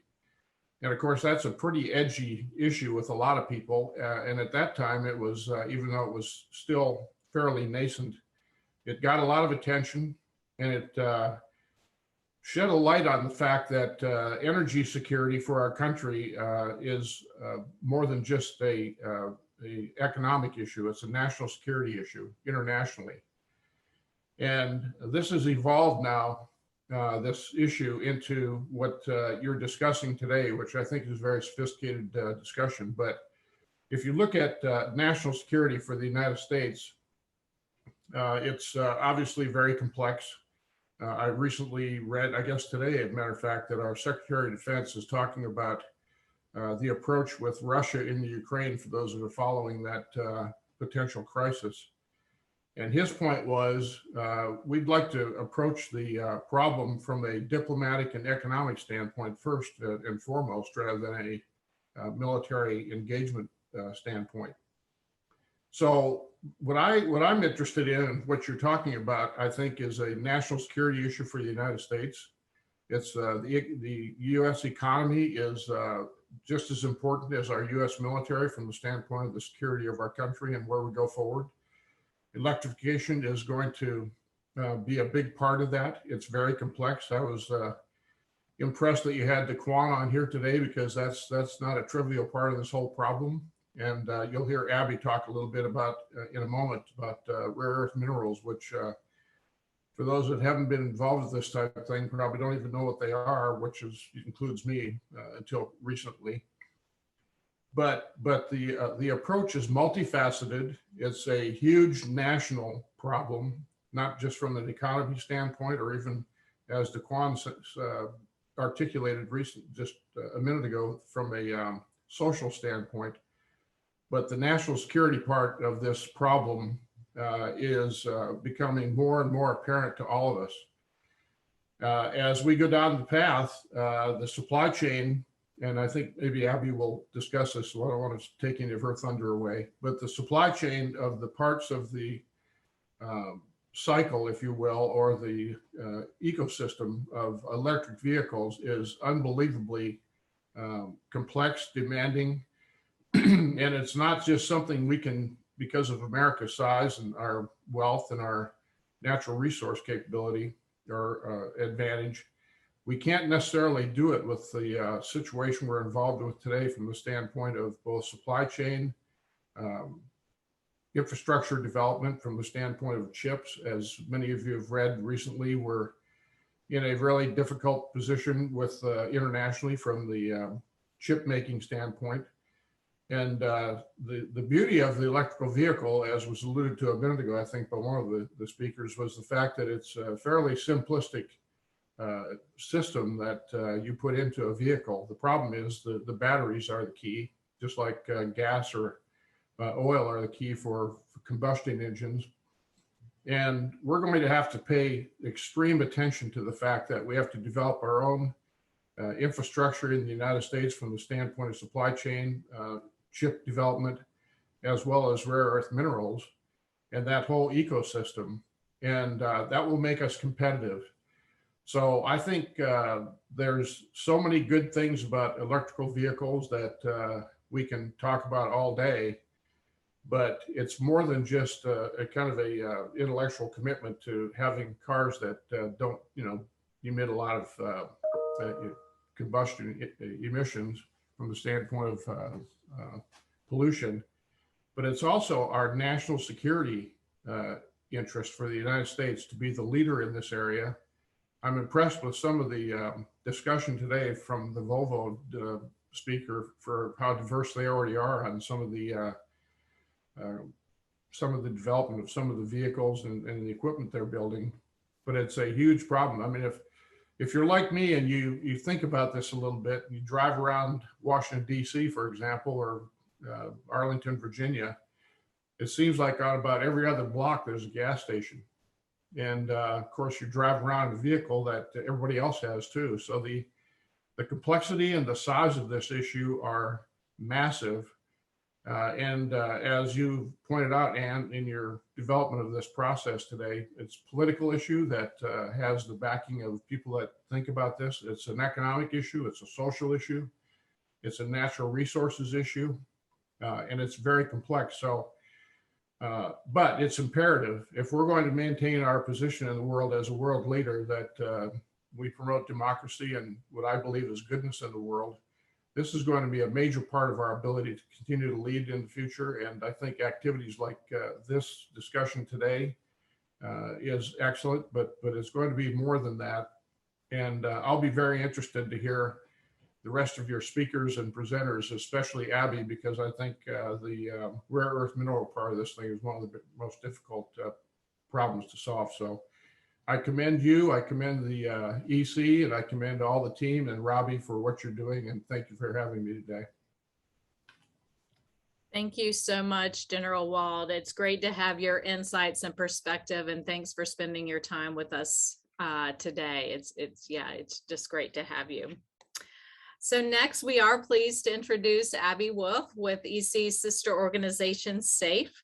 She is the director of the Ambassador Alfred Hoffman Jr. Center for Critical Minerals Strategy at SAFE. Abby brings broad earth science expertise to the center, from researching rare earth and lithium-rich pegmatites, and if I say that wrong, please correct me, Abby, to working with NASA researchers to convey the connections between Earth's component systems. She previously served as senior science communicator for research within NASA's Earth Science Division. She also served as policy manager for the American Geosciences Institute. While at AGI, Abby co-led the Mineral Science and Information Coalition, a broad-based alliance of organizations representing all stages of the critical mineral supply chain. So glad to have you with us today, Abby, to take us a little deeper into these issues. So welcome. Thank you so much, Anne. Thank you for having me here today. And thank you very much to General Wald and to Daquan Love for their insightful remarks earlier. These are really some tough acts to follow. As we heard from General Wald and from Daquan, there are clearly many amazing reasons to make this important transition to electric vehicles and why medium and heavy duty vehicles can help us lead the way. As you mentioned, Anne, I'm the Director for Critical Mineral Strategy for EC's sister organization, SAFE, but I'm here actually to talk to you more about why electrification is so critical for our economic competitiveness and securing key aspects of the minerals supply chain. Since my time is short, I hope to get across 2 key points during my remarks. First off, we cannot afford to miss the boat or the bus or the truck. I apologize for that bad medium and heavy duty joke. On the global shift to electrify the transportation sector, the auto industry is far too important to the American economy, even stepping up and mobilizing during World War II as our arsenal for democracy, and most recently as our arsenal for health during the COVID-19 pandemic. And second, this push to electrify not only provides economic opportunities for the automotive sector, but also throughout the entire critical mineral supply chain, as General Wald alluded to, from the mine to the market and beyond. I don't have to tell anyone listening in on this today, but demand for electric vehicles and subsequently their component parts is on the rise. According to recent estimates from Bloomberg NEF, by 2040, 70% of new vehicles will be electric, driving increased need not only for the vehicles themselves, but also for the permanent magnet motors and the batteries within them, which constitute anodes, cathodes, and electrolytes. The world is betting on electrification and batteries. So far, more than 20 countries and 70 city governments have announced 100% zero-emission vehicle targets by 2050. That's a lot of cars and a lot of batteries. This summer alone, Canada, the EU, and the United States proposed new targets to strengthen their commitments to electric vehicles. Canada and the EU each committed to 100% of vehicles sold by 2035 to be electric, and the United States committed to at least half of all vehicles sold by 2035 to be electric. And these commitments aren't just from governments. Automakers themselves, as we've heard from today, are also listening to consumers and anticipating this massive sea change in transportation. Many of them are committing to zero-emission vehicles on their own and going above and beyond the policies and pledges made by their home countries. For example, here in the US, automakers like GM are pledging to sell only zero-emission vehicles by 2035. So what does this look like for jobs in our economy? A recent SAFE report, Commanding Heights of Global Transportation, Quantifying the Employment Effects, estimates that the transition to electric vehicles and securing their supply chains will contribute 647,000 jobs over the next 1 to 5 years. And nearly 154,000 of those jobs will be through incentives that make it cheaper to buy medium and heavy duty vehicles. Furthermore, we're also seeing a lot of economic benefits of new production facilities and jobs spread out among a number of different states.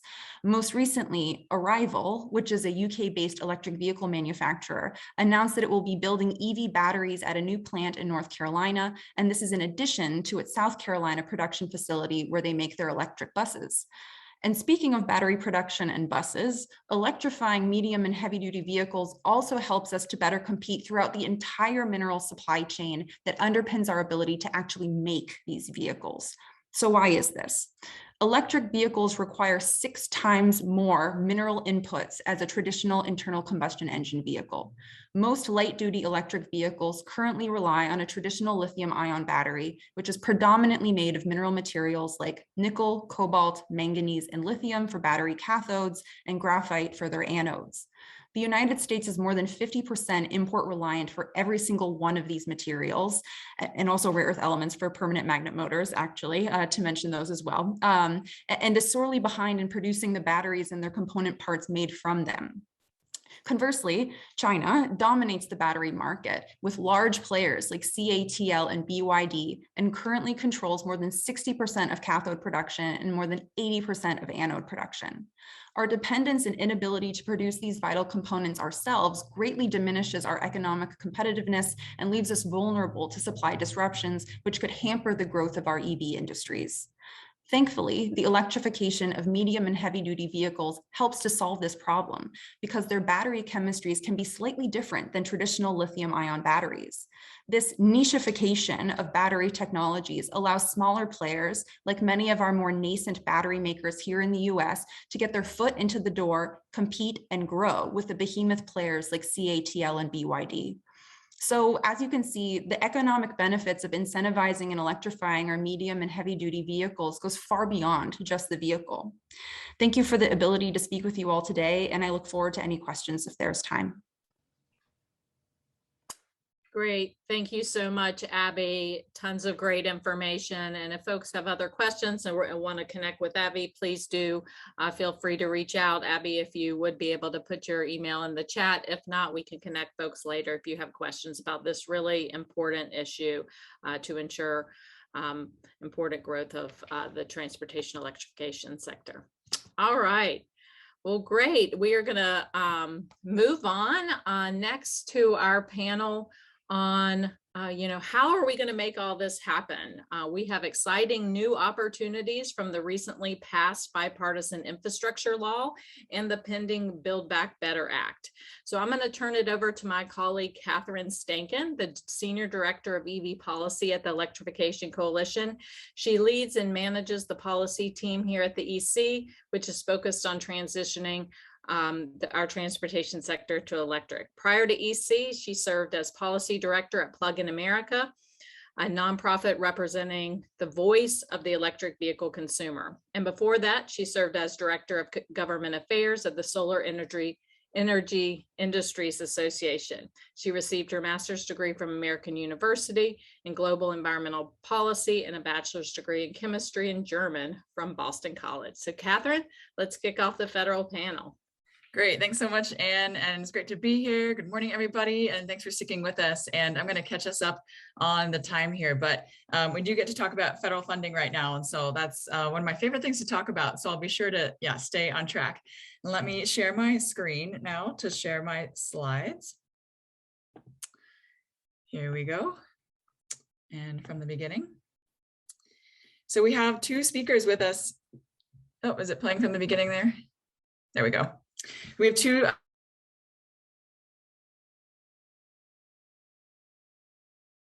great speakers with us today. We have Kyle Winslow. Before I pivot to them and then take your questions, excuse me, and reminder about the questions, as we've been saying, yes, please put them in the chat and we'll be sure to get to them.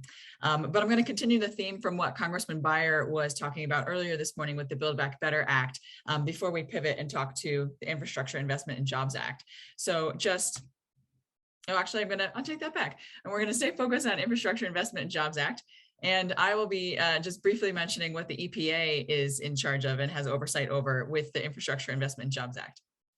First of all, there's $2.5 billion in the infrastructure in IJA, as we lovingly refer to it, $2.5 billion for electrifying school buses. And that's just specifically for these electric school buses. But there's also another $2.5 billion pot of money that for all alternative fueled school buses, of which electric school buses are eligible. So the person from Dominion Energy was speaking about their electric school bus program. And so I think that's going to be providing a lot of lessons learned and great opportunity for the state to take advantage of some of this funding. And then finally, there's also $250 million for electrifying ferries and doing some pilot programs with that. Okay, now pivoting back to the Build Back Better Act, which is HR 5376. And it's been mentioned a couple of times already today, again, by the congressman, but it has passed the House and is currently over on the Senate side. And so in terms of timing, we're hoping to see something potentially by the Christmas holiday break, and if not, shortly thereafter. And there are a lot of provisions in the Build Back Better Act that are going to help us transition the medium heavy duty sector to be electric, just as Anne was saying.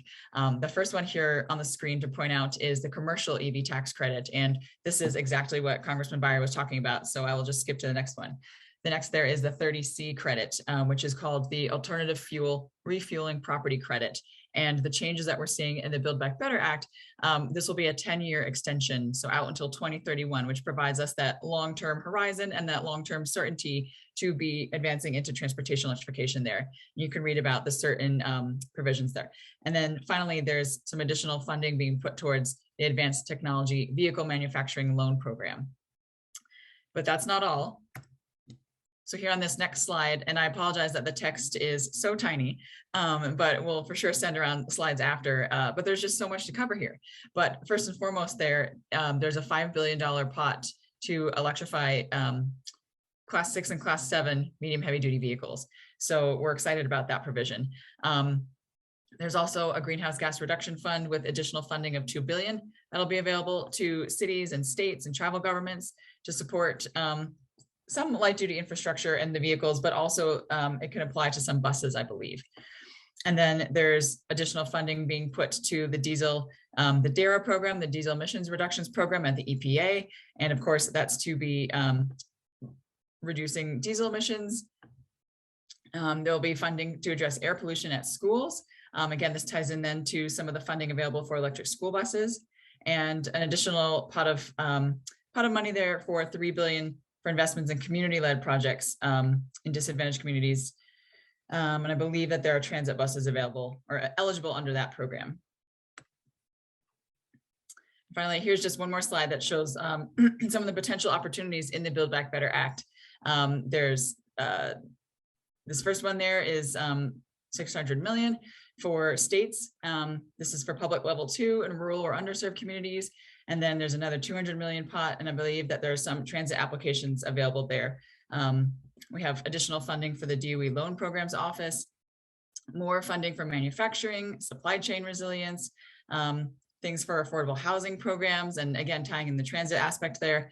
And then finally, there's $4 billion for the Community Climate Incentive Grant Program. And that also includes various aspects of transit and infrastructure. So I know we want to hear from our speakers. So I'm going to stop sharing my screen now and let me introduce Kyle Winslow.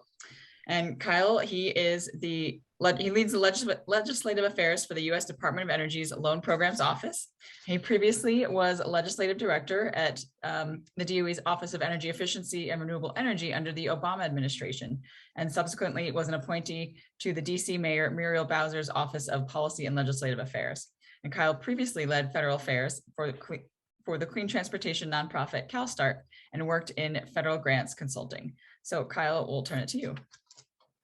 Thanks, Catherine, and it's great to be with everyone today. Thanks for the opportunity to chat about the exciting time that we're in and some of the exciting work that Congress and trust that Congress has placed in the department very recently and then moving forward as well, particularly in this space in electrification.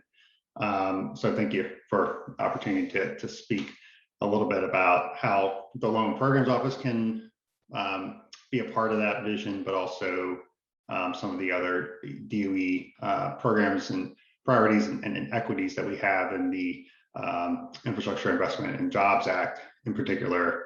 So I just wanted to just start off really quickly, just a high-level overview of where Loan Programs Office or LPO is now. We are excited to be part of the President Biden's vision for achieving zero carbon electricity by 2035 and a net zero economy by 2050. And so to get to those places, we're going to need the help of all of you, but also to be putting the resources that Congress is giving us, trusting taxpayer dollars in us, to good use. And so LPO is a piece of that, and under Secretary Granholm's leadership, she's made clear that LPO can be a big part in the pre-commercial deployment. So deploy has been a big motto from the Secretary, and our Director, Jigar Shah, has been carrying that torch as well, and has been a great leader, and it's great vision for how to revitalize LPO and get applicants in the door and get some loans out the door. So overall, we think of LPO as a flexible way for the federal government to provide that kind of pre-commercial debt to a bunch of different projects, from deployment projects for clean electrons on the grid to things like the Advanced Technology Vehicles Manufacturing Program, which is, folks are more familiar with here, probably on the manufacturing supply chain components for all types of vehicles that meet our emissions goals and help revitalize American manufacturing. So we are a flexible tool. We have several programs that exist now that are being tweaked and modified and bumped up by Congress, and we can get into that. But right now, as we stand, we have over 40 billion in available debt capital. So that's quite a few projects that we can put out the door, and we're making it easier to try to get those applications in the door and then projects out the door. But we are thinking of ourselves, and Jigger, our director, Jigger Shaw, has been thinking about LPO in a little bit of a new way, whereas you might think of LPO, formally as, putting larger gigawatt scale renewable projects on the grid or those types of projects. We're thinking of this in terms of creating a bridge to bankability. So solving different challenges for different players in different markets to help us achieve our energy and climate goals. So moving from first commercial deployments to second commercial deployments to scale up to right before commercial debt markets are interested in funding, that commercial debt market education that should happen to get those projects over the finish line before full market acceptance. So thinking of it in a few different ways, we're thinking creatively about our authorities that we have now and that Congress is giving us, and how to achieve some of these climate energy goals by engaging new projects. And we're doing a lot of outreach in that regard.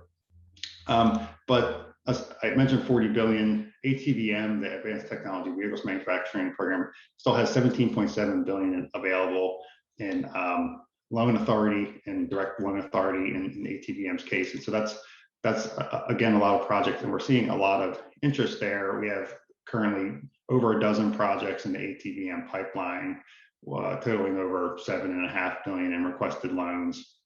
And then we have another about 5 billion in prospective applicants. So that's if all those move forward to loan, financial close, which we don't expect all of those will, but a good chunk of those, that's a good amount of our existing authority that would be eaten up. So that's all great movement. I think that's a testament to the Secretary's leadership and to Jigger's leadership in making sure that we're out there again, and stakeholders are engaging us, and Congress is as well. So the pivot to the Infrastructure Investment and Jobs Act, we already kind of went through the high level and putting Build Back Better aside, since it's a little bit more pending. The bipartisan infrastructure law provides over 62 billion for DOE to help us achieve our clean energy future and make it an equitable clean energy future for everyone. In LPO, we don't necessarily see new dollars. We have new authorities, but we are not provided a new loan authority or new credit subsidy to support those loans. We are provided, importantly for this group, the ability to expand ATVM direct loans to medium heavy duty vehicles, which is great for electrification. It's great for other alternative fuels that can help us meet our emissions and energy goals. And that's exciting. So I think the moral of the story there is, as we think through how to update our solicitation, our rulemakings, to get that guidance out there for folks, you know what the solicitation requirements are. With that updated guidance, please engage with us and let us know about a project you have in mind, or if you have questions about what the authority could do for you all. I would also note that it allows for components within vehicles. So not just the vehicles themselves, but think of it as the supply chain for the zero emission truck or the zero emission bus.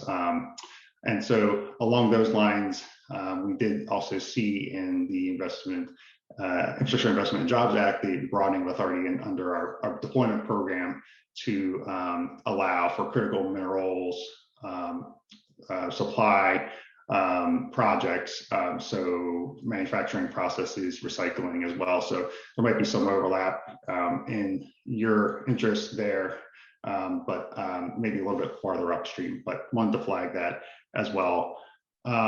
We do need new dollars in a future appropriations or in the Build Back Better Act or whatever it is to unlock those medium heavy duty vehicle authorities. So I wanted to mention that because though Congress has given us those new tools, we do need additional money because of various issues or scoring issues or whatever the case may be, that they wrote it that way. That's the case. So we're excited to engage folks now, but eventually to close on the loan, for example, we'll need to have new dollars, a new loan authority, which we're hopeful, but we're not getting ahead of ourselves there. So elsewhere in the Infrastructure Investment and Jobs Act across the department, there's maybe just two things. One is the regional clean hydrogen hubs, which for this, it's $8 billion for demonstration funding, which is a huge amount of new focus. Could be industrial processes, but could also be transportation sector and potentially heavy duty applications there. There's also 1.5 billion in hydrogen R&D as well. That's new. And in addition, related to electrification, is 7 billion in battery supply chain efforts at R&D that's provided for under the bill. So a lot of exciting things outside of LPO that are not in my lane specifically, but we're happy to provide more information on. Folks should feel that they should engage with us on early. But I wanted to stop there because we can go on for days on the thousands of pages in this bill, and we're just happy to take questions at the end. And thanks for the opportunity to be part of the panel. Great, thanks, Kyle. Yeah, and we will take a few questions at the end. So I'll turn to now our next speaker, who is Maurice Henderson, and he serves as the Senior Advisor in the Office of the Secretary at the U.S. Department of Transportation. He's also served in leadership roles both domestically and internationally in the public and private sectors, as well as on a number of political and advocacy campaigns. Most recently, Henderson was Senior Director of the U.S. Government Partnerships at the transportation technology startup Bird Rides, Inc. And previously, Henderson served as a member of the Oregon Transportation Commission, North American Bike Share Association, Green Roads Foundation, and Fourth Mobility. Well, welcome, Maurice, and looking forward to hearing your remarks. Yeah, thank you. Hopefully you can hear me okay. Good, I think it's morning still. Yeah, good morning, Maurice Henderson. Pleasure to be with you. Appreciate the Electrification Coalition's continued partnership. I was just reflecting on the great event we had not too long ago here at DOT, highlighting some of the really incredible innovations around heavy duty and mid-sized vehicles, as well as some commercial vehicles here on the campus. And very much appreciate all of the details that Kyle just shared. So there's a lot that he's already covered. So I'll give you some of the nuggets, at least from the DOT perspective, around EV engagement and opportunities for the folks who are listening here. So as I'm sure other speakers have mentioned today, there was about $15 billion in the, and it's interesting, we're calling it the bipartisan infrastructure law, the bill on this end. I know others are referring it to as EJA or the BIF or other things. So still working on the nomenclature there, which will be an important thing as we roll out the program more robustly to the American people. Within that framework, I think as was mentioned by Catherine, there's money that will be appropriated for the transition from diesel buses and transit and school buses towards ZEB vehicles. There's money in there for ferries, particularly in rural areas. And then there's a huge concern around ensuring that smaller communities have opportunities. And so our partners here at FHWA and within the Office of the Secretary's climate team have really been striving to ensure that the rules and guidance that's going to be put out there for states and cities and towns and MPOs and others is clear. So let me focus on just on two particular items. One is the charging and fueling infrastructure program, discretionary program. In total, it's about $2.5 billion.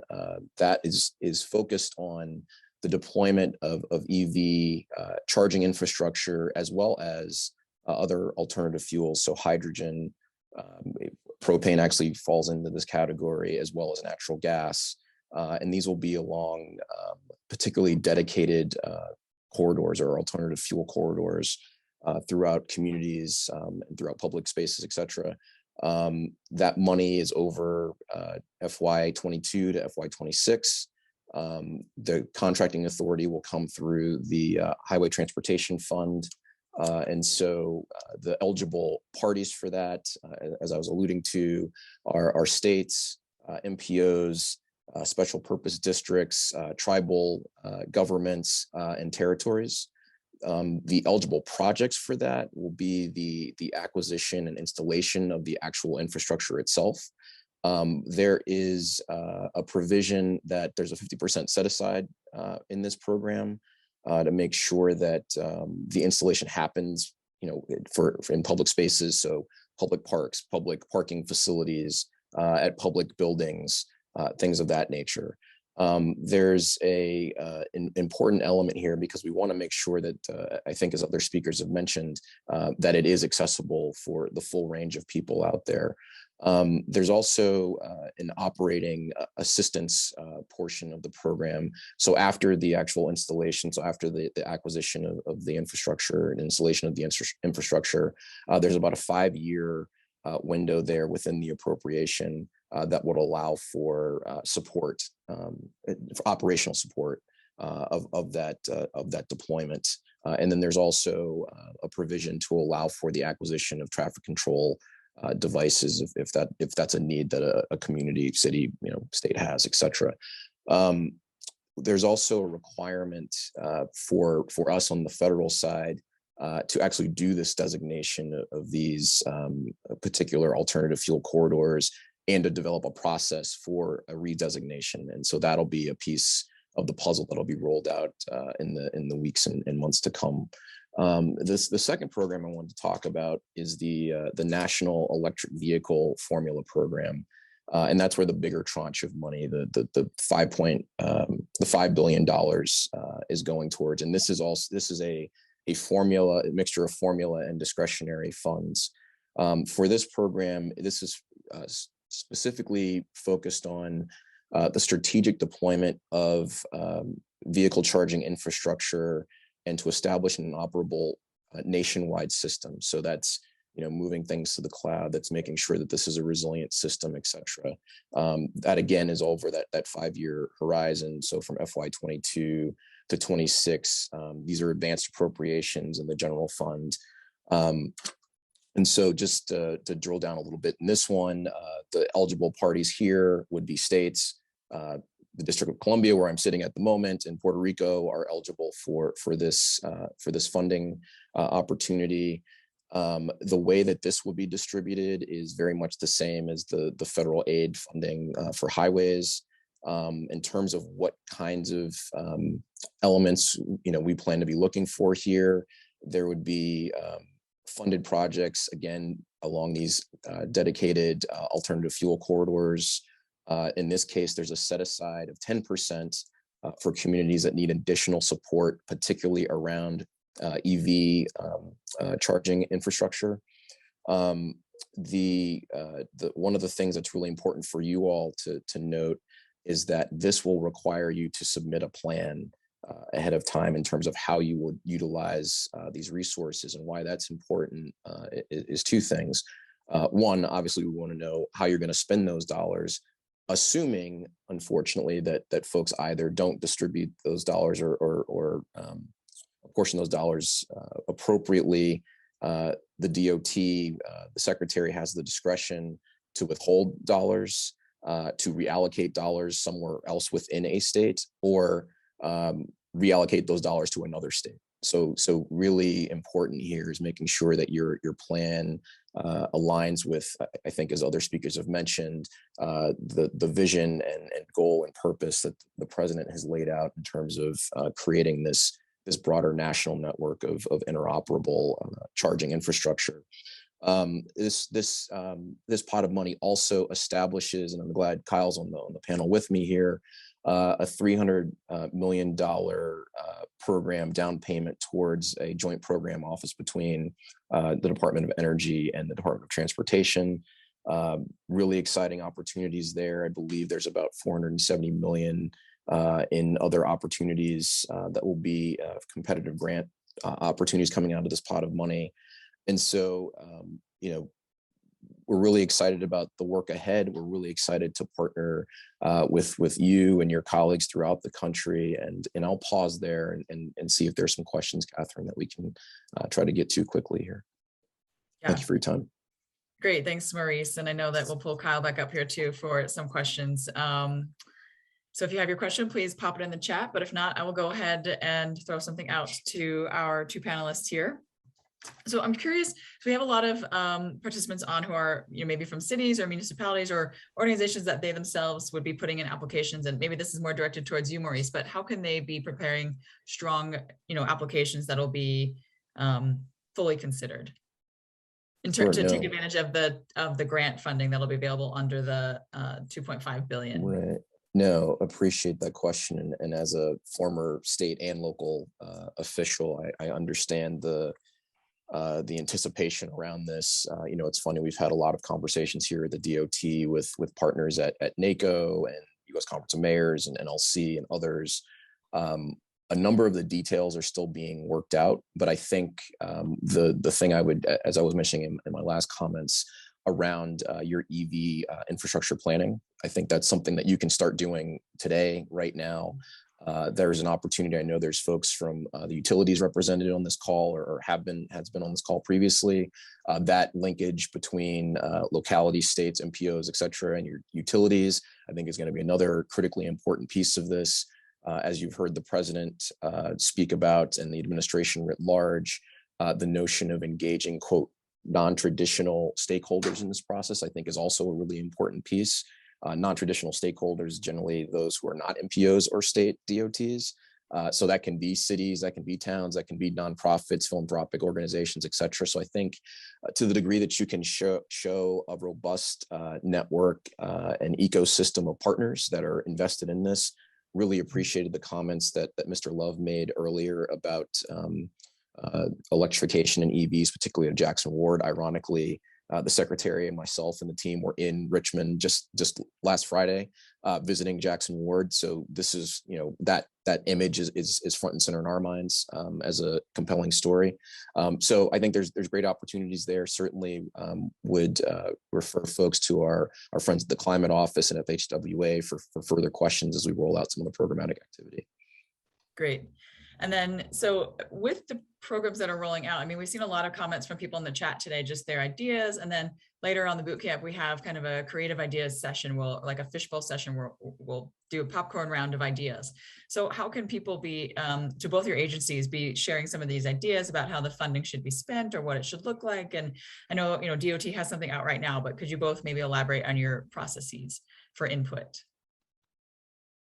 Kyle, you want to go ahead or? Yeah, sure. I'm happy to go first. So I can speak really on behalf of the loan programs office and how to manage our new authorities. We have hired on a lot of new folks in the last few months, anticipating some of this new movement in our outreach and business development team. And so if folks reach out to me, I can make sure that we're all coordinated, but that team is meant to help us think through applicant ideas, get creative, before an application is pre-application, so not necessarily tied to a specific application and all that legwork, just to get ideas flowing, see where our authorities match up with your project ideas. And so that's across the board for LPO projects. I think in addition, like the over $60 billion in new dollars to the department through this bill, that's not going to go out overnight. And I don't think speed is the exact objective. I think we want to do it. We want to make sure we do it well. And so the timeframes for different programs are going to vary. So there's going to be a long window for some projects that are like demonstration funding, regional hub funding, whereas the LPO programs, some of those already exist and we're expanding authority, so it might not take as long. Throughout that process, we're going to be trying to move those dollars as quickly out the door as we can, but through that process as well, I think we're looking for folks to engage with us, to give us your ideas, to help us formulate the program, so we're meeting the need and achieving our energy goals. So I guess I can probably just provide my contact information. I'm happy to work. If it's not an LPO issue, we can work with our sister offices like the Office of Energy Efficiency and Renewable Energy, who are partnering with DOT a lot on some of these programs. Okay, great. Yeah. I'll just add quickly, as I mentioned, we'll be standing up a joint program office between DOE and DOT. In the interim, as some of you probably have participated in or aware of, we've been holding stakeholder roundtable sessions amongst our what we call operating administrations or modes. So I think it was FRA and FTA held some last week. So FTA obviously spent some time talking about the low no emissions program that they've rolled out earlier this year. So FTA, FHWA, a number of them are already standing up sort of business one-stop sites and things of that nature. As I know Kyle knows, the administration recently brought on former Mayor Mitch Landrieu to be the bill implementation coordinator.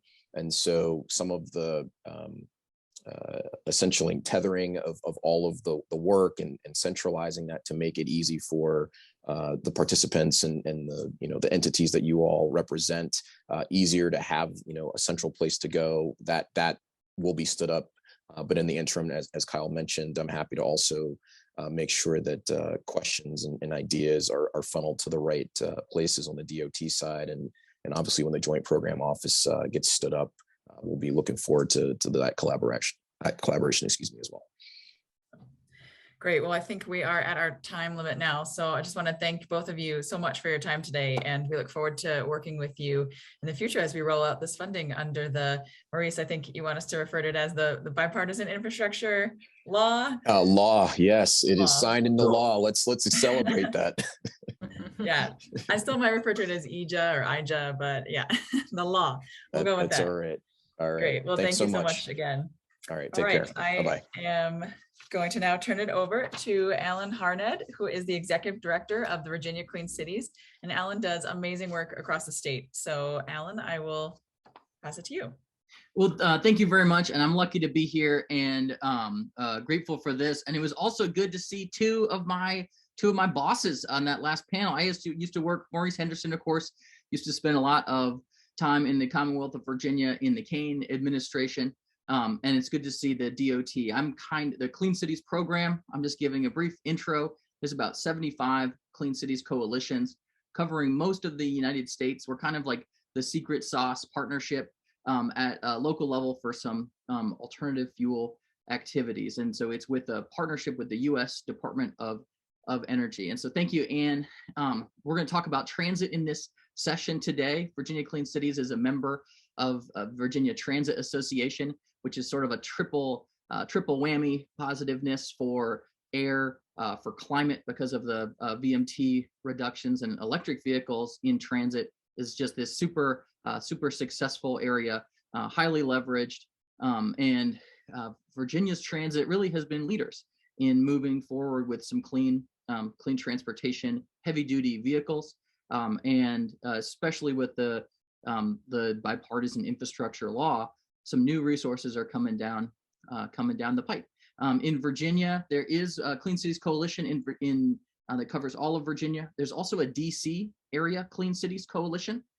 There's a Maryland and West Virginia coalitions. We work very closely with the energy offices in all of the region. And the Clean Cities Coalition in Virginia is all state employees at James Madison University, working very closely with the energy office and other offices. What does Clean Cities do? It advances energy, economic, and environmental security in the United States by supporting local decisions to reduce oil and reduce that energy use. So reducing petroleum consumption, reducing greenhouse gases, reducing dependence on petroleum, tracking it all, providing free analysis to many fleets and partners. We do have many stakeholders. But we also have 100 green fleets that we work with and a dozen electrification projects, including Drive Electric Virginia and the Mid-Atlantic Electric Vehicle Partnership, which offers some free fast level 2 chargers and electric vehicle charging hubs to communities that are interested. Exciting to hear about previous programs like the Low No program, which offers 85% funding to Virginia transit districts for their vehicles and their infrastructure. DERA is another program with the EPA that offers vehicle replacement funding, very similar to what the state Volkswagen mitigation program did for replacing diesel vehicles with electric vehicles. And these programs are getting flushed and supported with some federal programming. It's so exciting to see $5.6 billion for electrified transit over the next few years in the additional into the program. Usually transit districts get about $1 million in those programs. And so we've got some really great opportunities for this and great resources. I'm excited to be joined here on the panel with key leaders, and I'm gonna pass it to Bill for the presentation from the City of Alexandria. Bill Eager. Yeah, thanks, Alan. Appreciate the introduction to Virginia Clean Cities, the Clean Cities program, and the work being done here in the Commonwealth, particularly in their context of transit. Just give a little bit of brief introduction. My name is Bill Egger. I'm with the City of Alexandria. I lead our energy and climate action programs on behalf of Alexandria. My team's work really reflects kind of twofold, one of which is achieving our energy and climate action goals for our city government operations, but also leading and planning, developing policies and services and delivering programs, energy and climate action programs to our community writ large, be it our residential, business, institutional, or visitor communities. My team's work extends across a pretty wide domain within the energy space, and that includes everything from energy procurement and clean energy resources, energy management for city facilities and our fleets and our operations, working on sustainable community and neighborhood planning, housing and residential energy efficiency and renewable energy opportunities, and also supporting our commercial and institutional community members and their energy and climate action goals. And more broadly, working on economic development issues, and then energy security, assurance, and resiliency planning, along with engaging in state policy and federal policy issues, as well as regulatory processes that reflect kind of broader energy and climate related matters, including transportation electrification, as we'll speak to here momentarily. I just also note that we work within not only kind of state policy regimes in the federal space, but really also kind of in wholesale market matters, and that will come up here in a few minutes about some opportunities we see, particularly related to transit and heavy and medium duty electrification opportunities.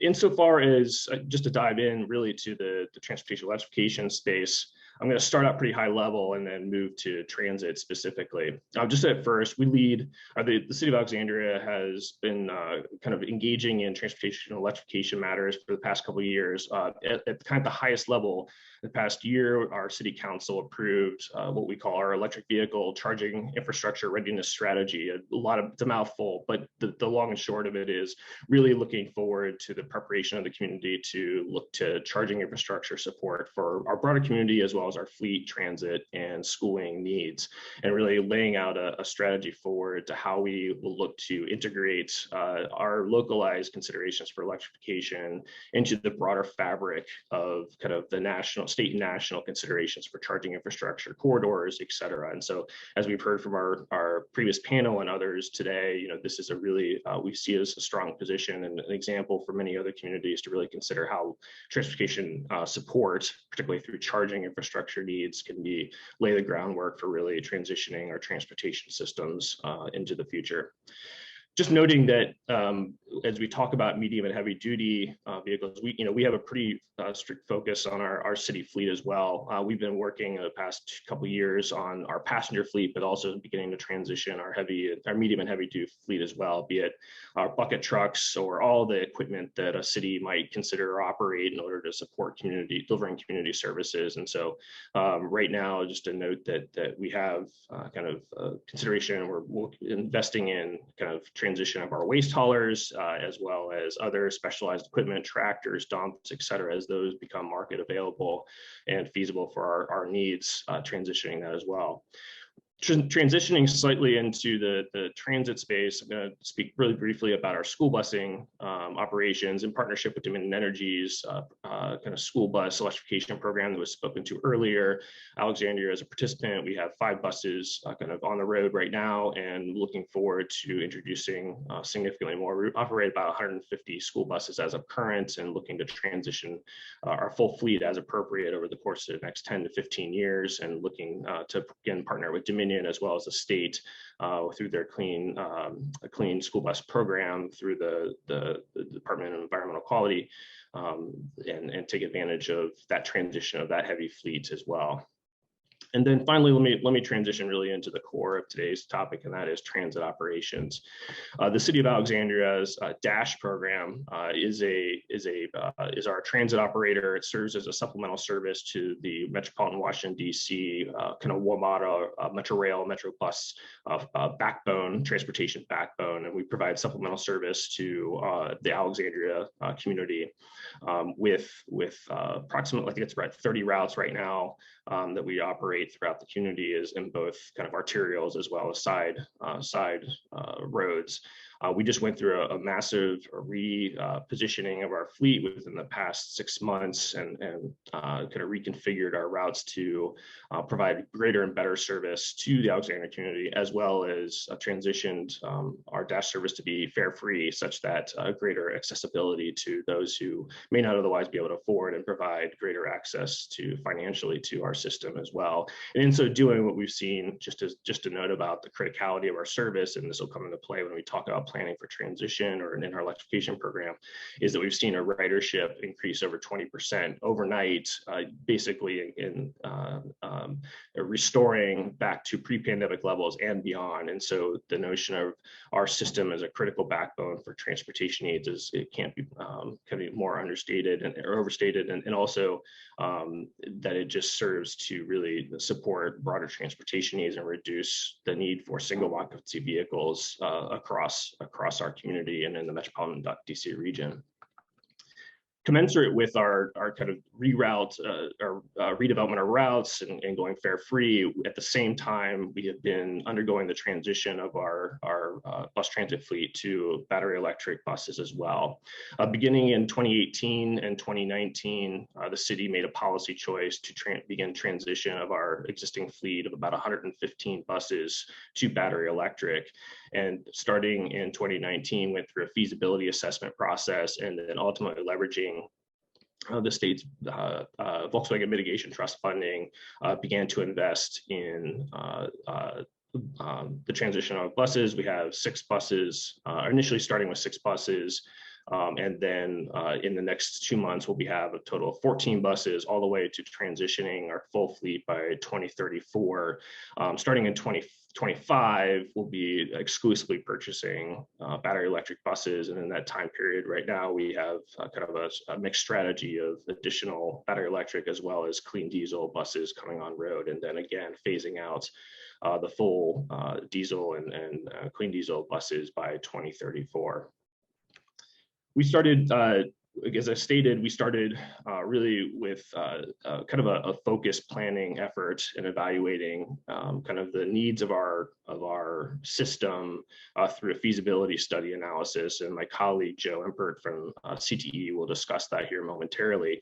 But just to note that we went through a pretty rigorous evaluation to understand what are basically the complexities and the needs of our system as we consider kind of transition to fully electric, particularly given that transportation, particularly public transportation, is a critical service and critical infrastructure for a city to deliver on behalf of its community. And we don't take that as that responsibility lightly. And it's transitioning to a new technology platform requires kind of due diligence and prudence as we make that investment, make that transition, and make sure we can continue to provide the high level of service that our community requires.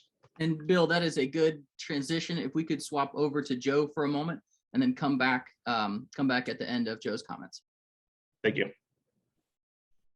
Certainly. Hi, everyone. My name is Joe Empert. I am an engineering consultant with the Center for Transportation and the Environment. Bear with me. I'm just going to share my screen real quick. Got just a few slides to show. Okay. Can everybody see that? Hopefully. Okay.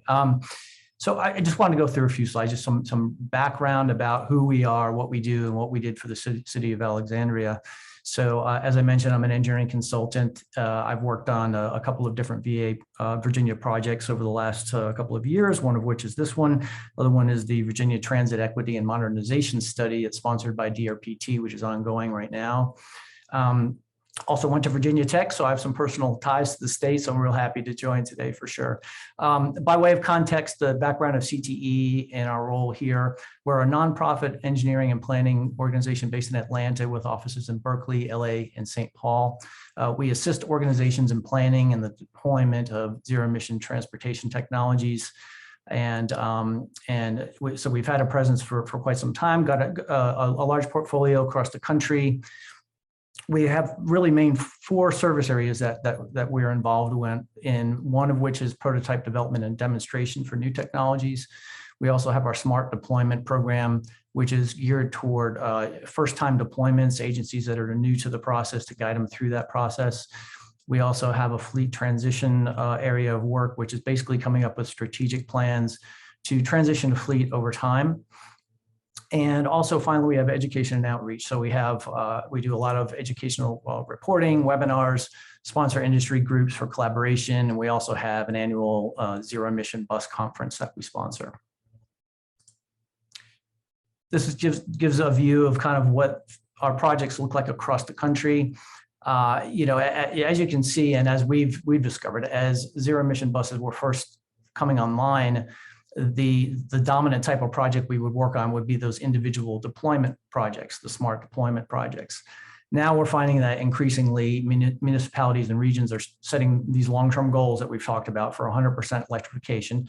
So the agencies and cities are looking to leverage the deployment experience from these individual deployments in formulating longer-term plans for transitioning the entire fleet to zero emissions. So that's kind of the main, the main punchline here is that there's a lot of experience out there to tap into, and it's great information to use to leverage for longer-term transition planning. Just wanted to show this slide just to give everyone an idea of how we kind of envision, an overall fleet transition process and kind of how the Alexandria project fits into that. So first of all, there's generally some form of feasibility study, which is geared toward understanding the current state of technology and current state of engagement with regard to electric vehicles in the community. And based on an agency's operation, we also like to determine strategies to replace traditional vehicles with electric vehicles on a one-to-one basis and determine based on their operation what the feasibility of that is and in what time frame. So then the transition planning phase generally determines the tasks and projects required and the associated benefits, operational considerations, as well as all the costs, budgeting, and the number of projects and the phasing of those projects required to transition the fleet over time. And then finally, you actually have the projects themselves. And usually that's split into a couple of different types, a series of infrastructure projects that are phased over time, as well as individual bus deployment projects that are phased over time. So the main point I really want to make here is CTE's particular involvement with the Alexandria project was in the first panel here, so the feasibility study. And so, we came in and looked at the local support and funding, stakeholder engagement, all the research and activities that Alexandria had done to date at that time. And the comment is they did an excellent job of doing that. They really took advantage of about every opportunity to get experience, to get knowledge with regard to transitioning to battery electric transportation. They had the OEMs, bus OEMs come in with their buses and actually try them on their routes to gather some data. They engaged with stakeholders such as utilities to look for potential EV rate programs going forward and so forth. We came in and did a feasibility assessment to look at their entire fleet and figure out what is easily transferable to battery electric over time. We put in a series of best practices, which allowed them to get some information for the individual deployments to hopefully help that go a little bit smoother. And we also put together a framework to basically show the tasks needed to develop a full transition plan. And basically what the structure of that looks like and what all the requirements are in order to do a transition plan. So I think my main emphasis here on my main points is it's extremely important to get that stakeholder engagement, to get that base level of information and support from the community and understand the technologies and get as much experience and information up front as you possibly can, because that information will serve you as you go down the line and transitioning the projects and transitioning your fleets, regardless of whether you start with an individual deployment or whether you're actually going to go for it and actually look at the entire transition. Either way, that base level of information and engagement is extremely important. So I think that's really the main point I wanted to bring up here today. So I think I'll stop there and kind of leave it open for questions at this point. And Joe, that is excellent and also perfect timing. We are going to now jump into questions.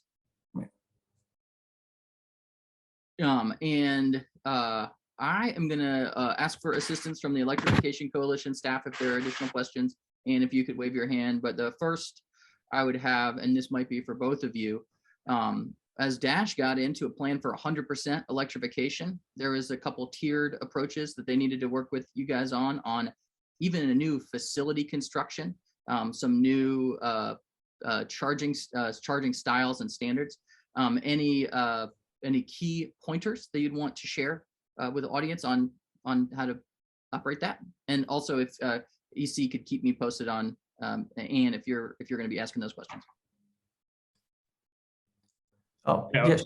Yeah, go ahead, Bill. Oh, and yeah, thanks. So I can answer pretty quickly. So just to take kind of the work that CTE provided on behalf of Alexandria, and we've gone through an implementation planning process since that time of our engagement with CTE. Not only have we started our pilots I've spoke to before, but have begun a design process for a separate facility and separate charging infrastructure kind of to support the broader transition of fleet and do so in a staged fashion. We've been working with Dominion Energy as well as other stakeholders to create a design, and then that design will actually go to construction here in the next 2 years, such that we can then begin to phase in kind of the staged deployment of our vehicles in concert with the appropriate level of charging necessary over time, looking at everything from kind of what is the necessary total number of charging needs, as well as managed charging opportunities, and then also more broadly, what are the energy security and resiliency needs of the particularly localized area, and working with Dominion Energy and others to understand the kind of the energy security requirements, energy resiliency requirements that we'll be needing to create kind of the resiliency of the transportation system that we see needed. Yeah, and I can just add to that real quick, which is, I think it's also important to understand that every operation is different, and battery electric vehicles operate differently, obviously, than diesel vehicles, and they're more sensitive to things like the climate, what the temperature is, because that determines how much HVAC usage is going to occur, and that takes energy away from the battery to do that. What the exact routes look like, how hilly they are, all those things come into play, how the drivers operate the vehicles. And so we like to encourage some modeling early in the process to help determine what to expect, before the deployment actually happens. So that's another practice that we'd like to engage in and encourage agencies to do. Then the other way is obviously to get some real experience with buses, like the demo buses that Dash actually took a look at. there's a question about how this is paid for. With everything government does or that transit does, there's a capital expense, there's an operating expense. How's this work get done? Well, initially, we've been leveraging state investments through the Volkswagen Mitigation Trust funding. That is supporting our pilot program for the purposes of expansion of our charging infrastructure and construction of new charging facility. That actually is becoming part of our capital improvement program. We already had a project in place to provide an expansion site for conventional transit buses. We are adding in the electrical infrastructure requirements now, and that is being supported both capital improvement and then additional state funding through smart scale, kind of statewide public transportation investment funding stream, and then into the future for buses, specifically leveraging federal investment as we spoke to in the previous panel, and then also again leveraging our capital improvement program, which includes transition our bus or investment in our buses over time. Anyway, we are adding in the additional investment for the electrification component as part of our overall communities investment process. And so if it's internal to your budget, then there's a political note about how budgets are reflections of priorities. Council, state, sounds like a lot of folks are coming together on this. Any comment on that?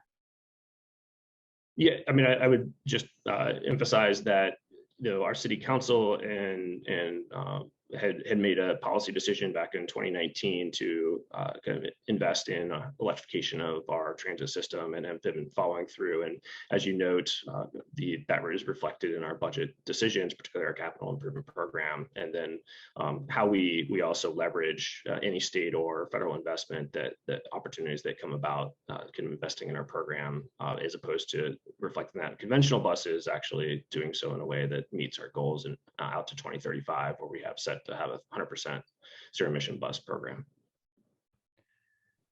I would say also that it was mentioned earlier, the low-no federal low-no programs from the FTA are another good source for folks to consider. And to the extent that agencies have good local funding and a good commitment for funding is very helpful as well for those programs, because it can serve as local match and potentially increase the likelihood of getting a low-no grant as well. So it's another option. Very good point, as that low-no is 85% funding, so you got to fill that gap.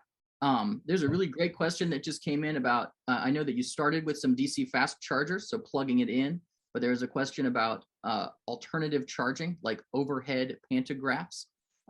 Any comments on that? Yeah, I'll offer two. So that does actually, so we have, as our pilot program proceeds, we do have kind of DC fast charging, but any new charging opportunity that we construct and design is all overhead pantograph. So we have, as we noted, designing and constructing a new facility adjacent to our existing bus warehouse. We are also installing pantograph overhead charging inline, so inline charging on a few strategic locations where we do have longer routes. All of that is overhead and pantograph orientation. And I just want to note that came by way of kind of the early planning work with CTE and others to think about what are the needs of our system. Every system is different. We're taking a strategic approach that includes kind of a separate depot facility and then a few strategic locations for inline charging. Every system may have different requirements, but there's likely a configuration that includes both in most systems, and it's really how you strategically orient those, locate those in the context of your system routes and your system's operation. Well, I hope that folks can keep dropping things into the chat. We are going to transition over to Kevin, and so I will Ann, I'll pass it to you first, Ann, and thank you all for having us today. Please stick around and drop anything else in the chat for Bill or for Joe. Thank you. Great. Yes. Thank you so much, Alan and Joe.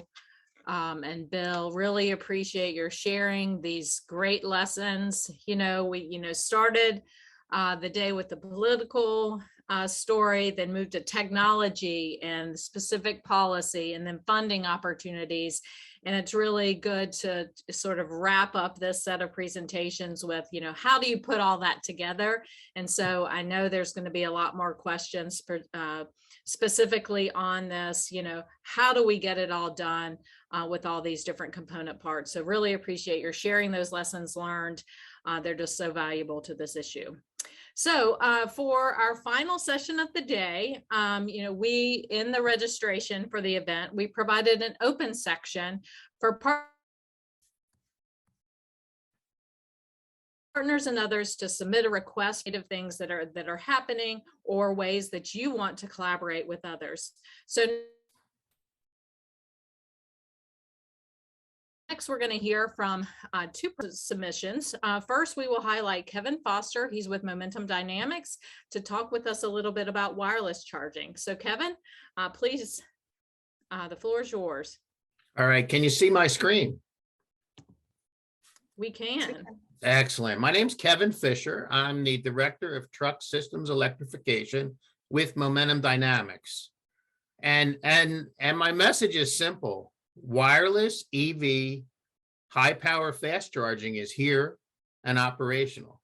It's been deployed in a half a dozen transit authorities. It's been commercially available since 2018. And we're very excited to get the opportunity to participate in this forum and get the message out. So, I want to make clear that our high power wireless charging is interoperable. And as you can see by the graphic, not only applicable in the transit space, but we have I-PACE, Jaguar Land Rover I-PACE vehicles in Oslo, Norway, in a taxi demonstration program deployed and charging today. So we've been around since 2009. We're privately held. We're based in Malvern, Pennsylvania. And we consider ourselves a global leader in wireless EV charging solutions, high power, and we can be applied to automobiles, trucks and vans, buses and transit, and industrial vehicles. In our view, wireless charging solves many of the problems faced with large fleets of EVs, charging logistics and complexity, new work processes. We eliminate the need to plug and unplug, to marshal vehicles, human error by frankly forgetting to charge. And what I want to stress is that our solution is interoperable. It's a modular system, as I'll show shortly. And we can provide a lower total cost of ownership. Our early adopters with our technology are showing significant reductions in their cost to operate their electric vehicles. So basically, we use magnetic resonant inductive charging. So we have a ground pad on the ground that's within 100 feet of a power cabinet today. Future generations will put that power cabinet underground. And we have a vehicle assembly on the bottom of the vehicle. There's an air gap of approximately 8 inches. And within that air gap, it's a very efficient transfer of energy inductively instead of conductively from the ground, usually supplied by the grid, can get into a microgrid situation, and then transferred to the battery management system of the vehicle. What I want to stress here is that our system is interoperable across multiple vehicle types, and our charging ground pad configurations can be a single pad, which can get up to 75 kilowatts of power. We currently work in a range of 11 to 75 kilowatts. And by adding pads to the ground pad, each individual modular pad works as a separate charger, and to the vehicle, we are seen like any other DC fast charge. And basically we use the commands from the battery management system manage the charging process. So, in our view, the advantages of our system are that flexibility, and if you take our opportunity charge approach, it allows you to lengthen the life of the battery systems in the vehicle by in that 40 to 80% range of battery capacity. Our research shows that, and the research of others shows that will help to optimize the lifetime of the battery. So again, we can provide a lower total cost of ownership. So this is a graphic that shows our ground pad deployed in Oslo, Norway. We have several locations and more.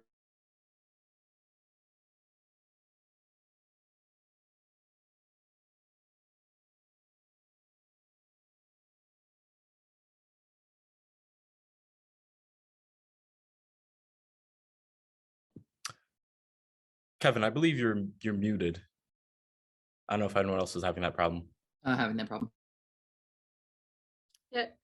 Yeah, there was a brief disconnection. My apologies. Then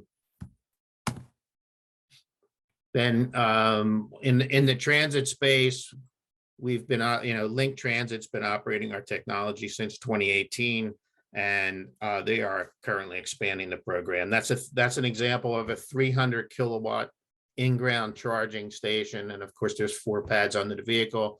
These vehicles actually charge while they're discharging passengers and loading passengers at strategically located stops. It's not necessary to do every stop, but utilizing our technology, they rarely, if ever, have to depot charge.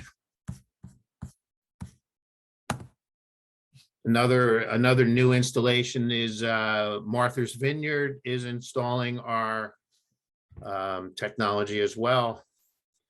And they're going to go with 100% route chargers in support of their electric fleet operations. Just a graphic. I just want to interrupt real quick. Your slides are no longer showing. Oh, I'm sorry. Let me share again. Yeah, that'd be great. Thank you. You should have them again. So this graphic is just to highlight that, we work in all types of vehicles. We can support, there's been a few comments in the chat about rail. We can support rail charging as well. Our pads could actually fit between the, be on the ground and eliminate the need for overhead wires and plug-in charging. Our use case works well in the port environment and distribution settings, Class 8 trucks, and even ferries and marine. Our technology will still charge through water, through snow and ice and gravel, etc., because it's inductive charging.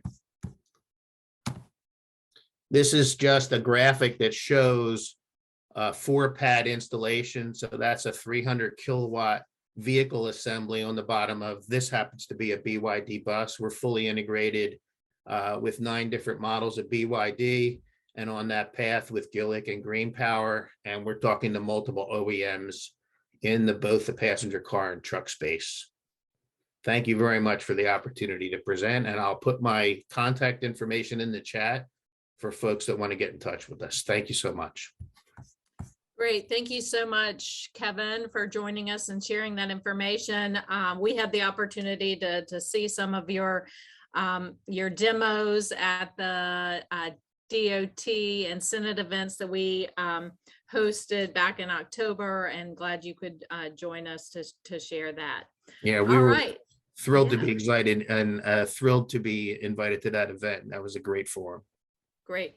Well, thank you so much. So next, we're going to have Virginia Clean Cities to share some additional collaboration opportunities as well. So Alan. And thank you for leaving the spot in the email for obnoxious people to like myself to fill in that extra piece. I just want to make a call for collaborations in terms of being sure that fleets and communities and companies have the resources they need to transition to electric, and to let folks know that there's some folks here from the government that are here to help. We've got a few contracts and collaborations, and I cannot say how valuable it is that Electrification Coalition has contracts, rideable Sourcewell contracts for heavy duty vehicles at affordable costs for communities. But my pitch is for a collaboration to help communities know a little more about what is wanted and then to go get it. And so help a little bit of help from a neutral party. Our program uses grant funding to provide free technical assistance and information.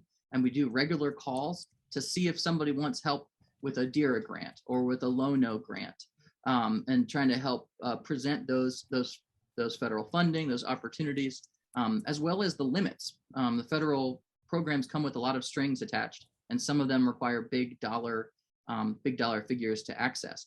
Well, if there's a lot of Virginians or in greater regional fleets who want funding from the federal programs, we could tie a number of programs together, maybe have 3 heavy-duty fleets or 4 transit fleets or 40 vehicles at 1 transit fleet, try to get a big programs together. So the pitch is for collaboration for the vehicles and the infrastructure. So if somebody wants a discrete project to be assisted, we've got a coalition here to help, people here to help, and folks like CTE can provide deeper dives. You heard from many, but the pitch would be to do vehicle planning, also to do the heavy duty vehicle charging planning so that trucks can queue and charge. None of our DC fast chargers are focused on that yet, but a whole new set. And you heard from NAACP about the need for some of those joint applications for community members who will also be operating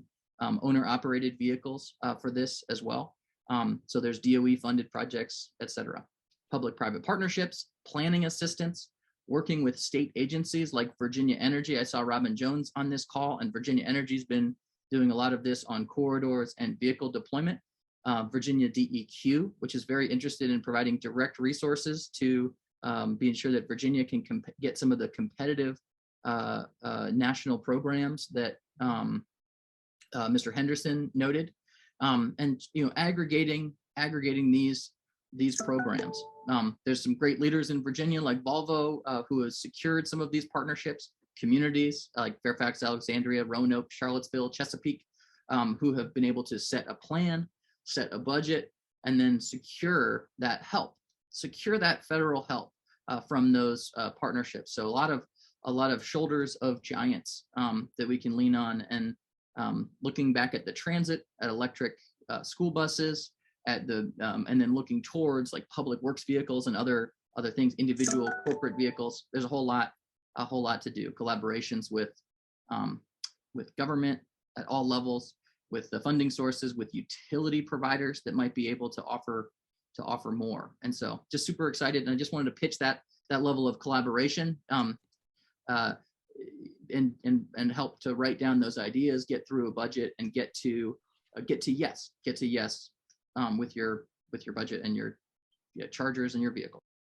Great. Thank you so much, Alan. Collaboration is important. The partnerships will be critical to making transportation electrification widespread. So thank you for that pitch for collaboration. Really appreciate it.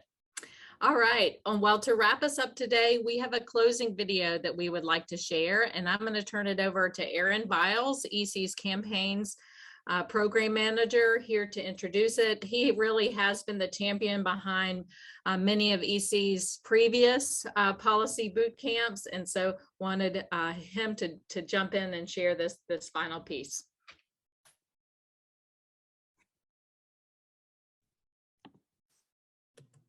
Sorry about the mute button. So yeah, thanks so much for that, Anne, and thanks everybody who's been engaged. We've had a very active chat all day, which is wonderful. We've made some news here today, which is fantastic. And we've had a number of references to Volvo. We were able to feature Volvo on a panel. What we wanted to do now is actually to show what these projects really do look like.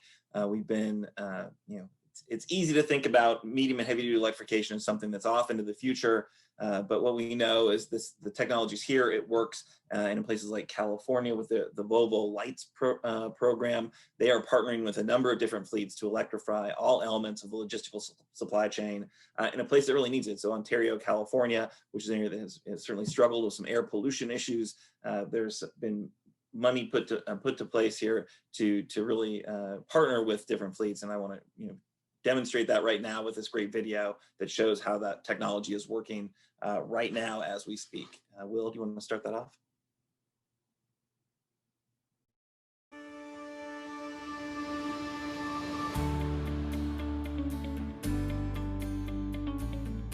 Dependable has been supplying excellent logistics services throughout California, Arizona, and Nevada for the past 70 years.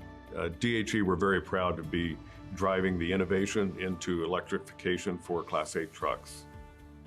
We've been a great partner with Volvo since 2014, and our role for the Lights project is to take the 100% electric trucks, the bobtails as well as the Class 8s, and put those through the same daily rigors that our trucks go through today.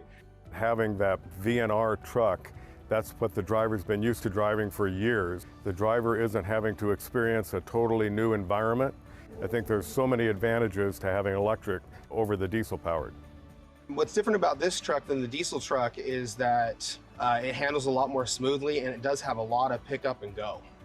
The VNR really surprised me because I didn't expect it to have that much power. The thing I like about the VNR electric is that it's really quiet, so I'll be able to hear things out on the road much better, like emergency vehicles coming. The VNR electric for me is a 10 out of 10 for safety. I feel very in control of the vehicle when I'm driving it. It makes me really proud to work at DHE and be part of the future. We've ordered electric forklifts. We've got electric yard goats. I like the battery electric yard goats because it's quieter. It allows me to hear my supervisor more easily. And it's cool inside, and there's no fumes that come out from the exhaust. I'm happy to end my shift without the smell of diesel fumes on my clothes. It's very convenient for us operationally with a battery electric heavy-duty vehicle. The driver comes in, he parks, plugs the vehicle in, and he walks away while it's charging itself. No one has to be involved. Implementing energy-saving initiatives like solar panels and electric trucks is so important to us. We will be continuing to add to our current facilities that have solar panels, as well as those that have not had them installed yet. We are all very excited here at Dependable to participate in Volvo's Blueprint project, knowing that once we're successful here in Southern California, Volvo will be able to move this to other parts of the country and expand and expand.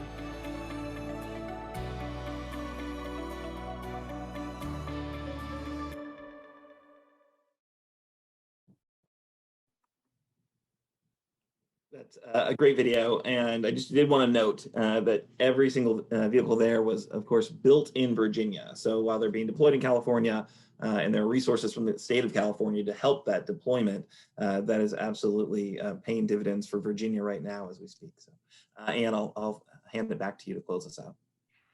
Great. Thank you, Aaron, and thank you to Volvo for that and leading the way with those trucks. That's awesome. Well, thank you all so much for joining us today.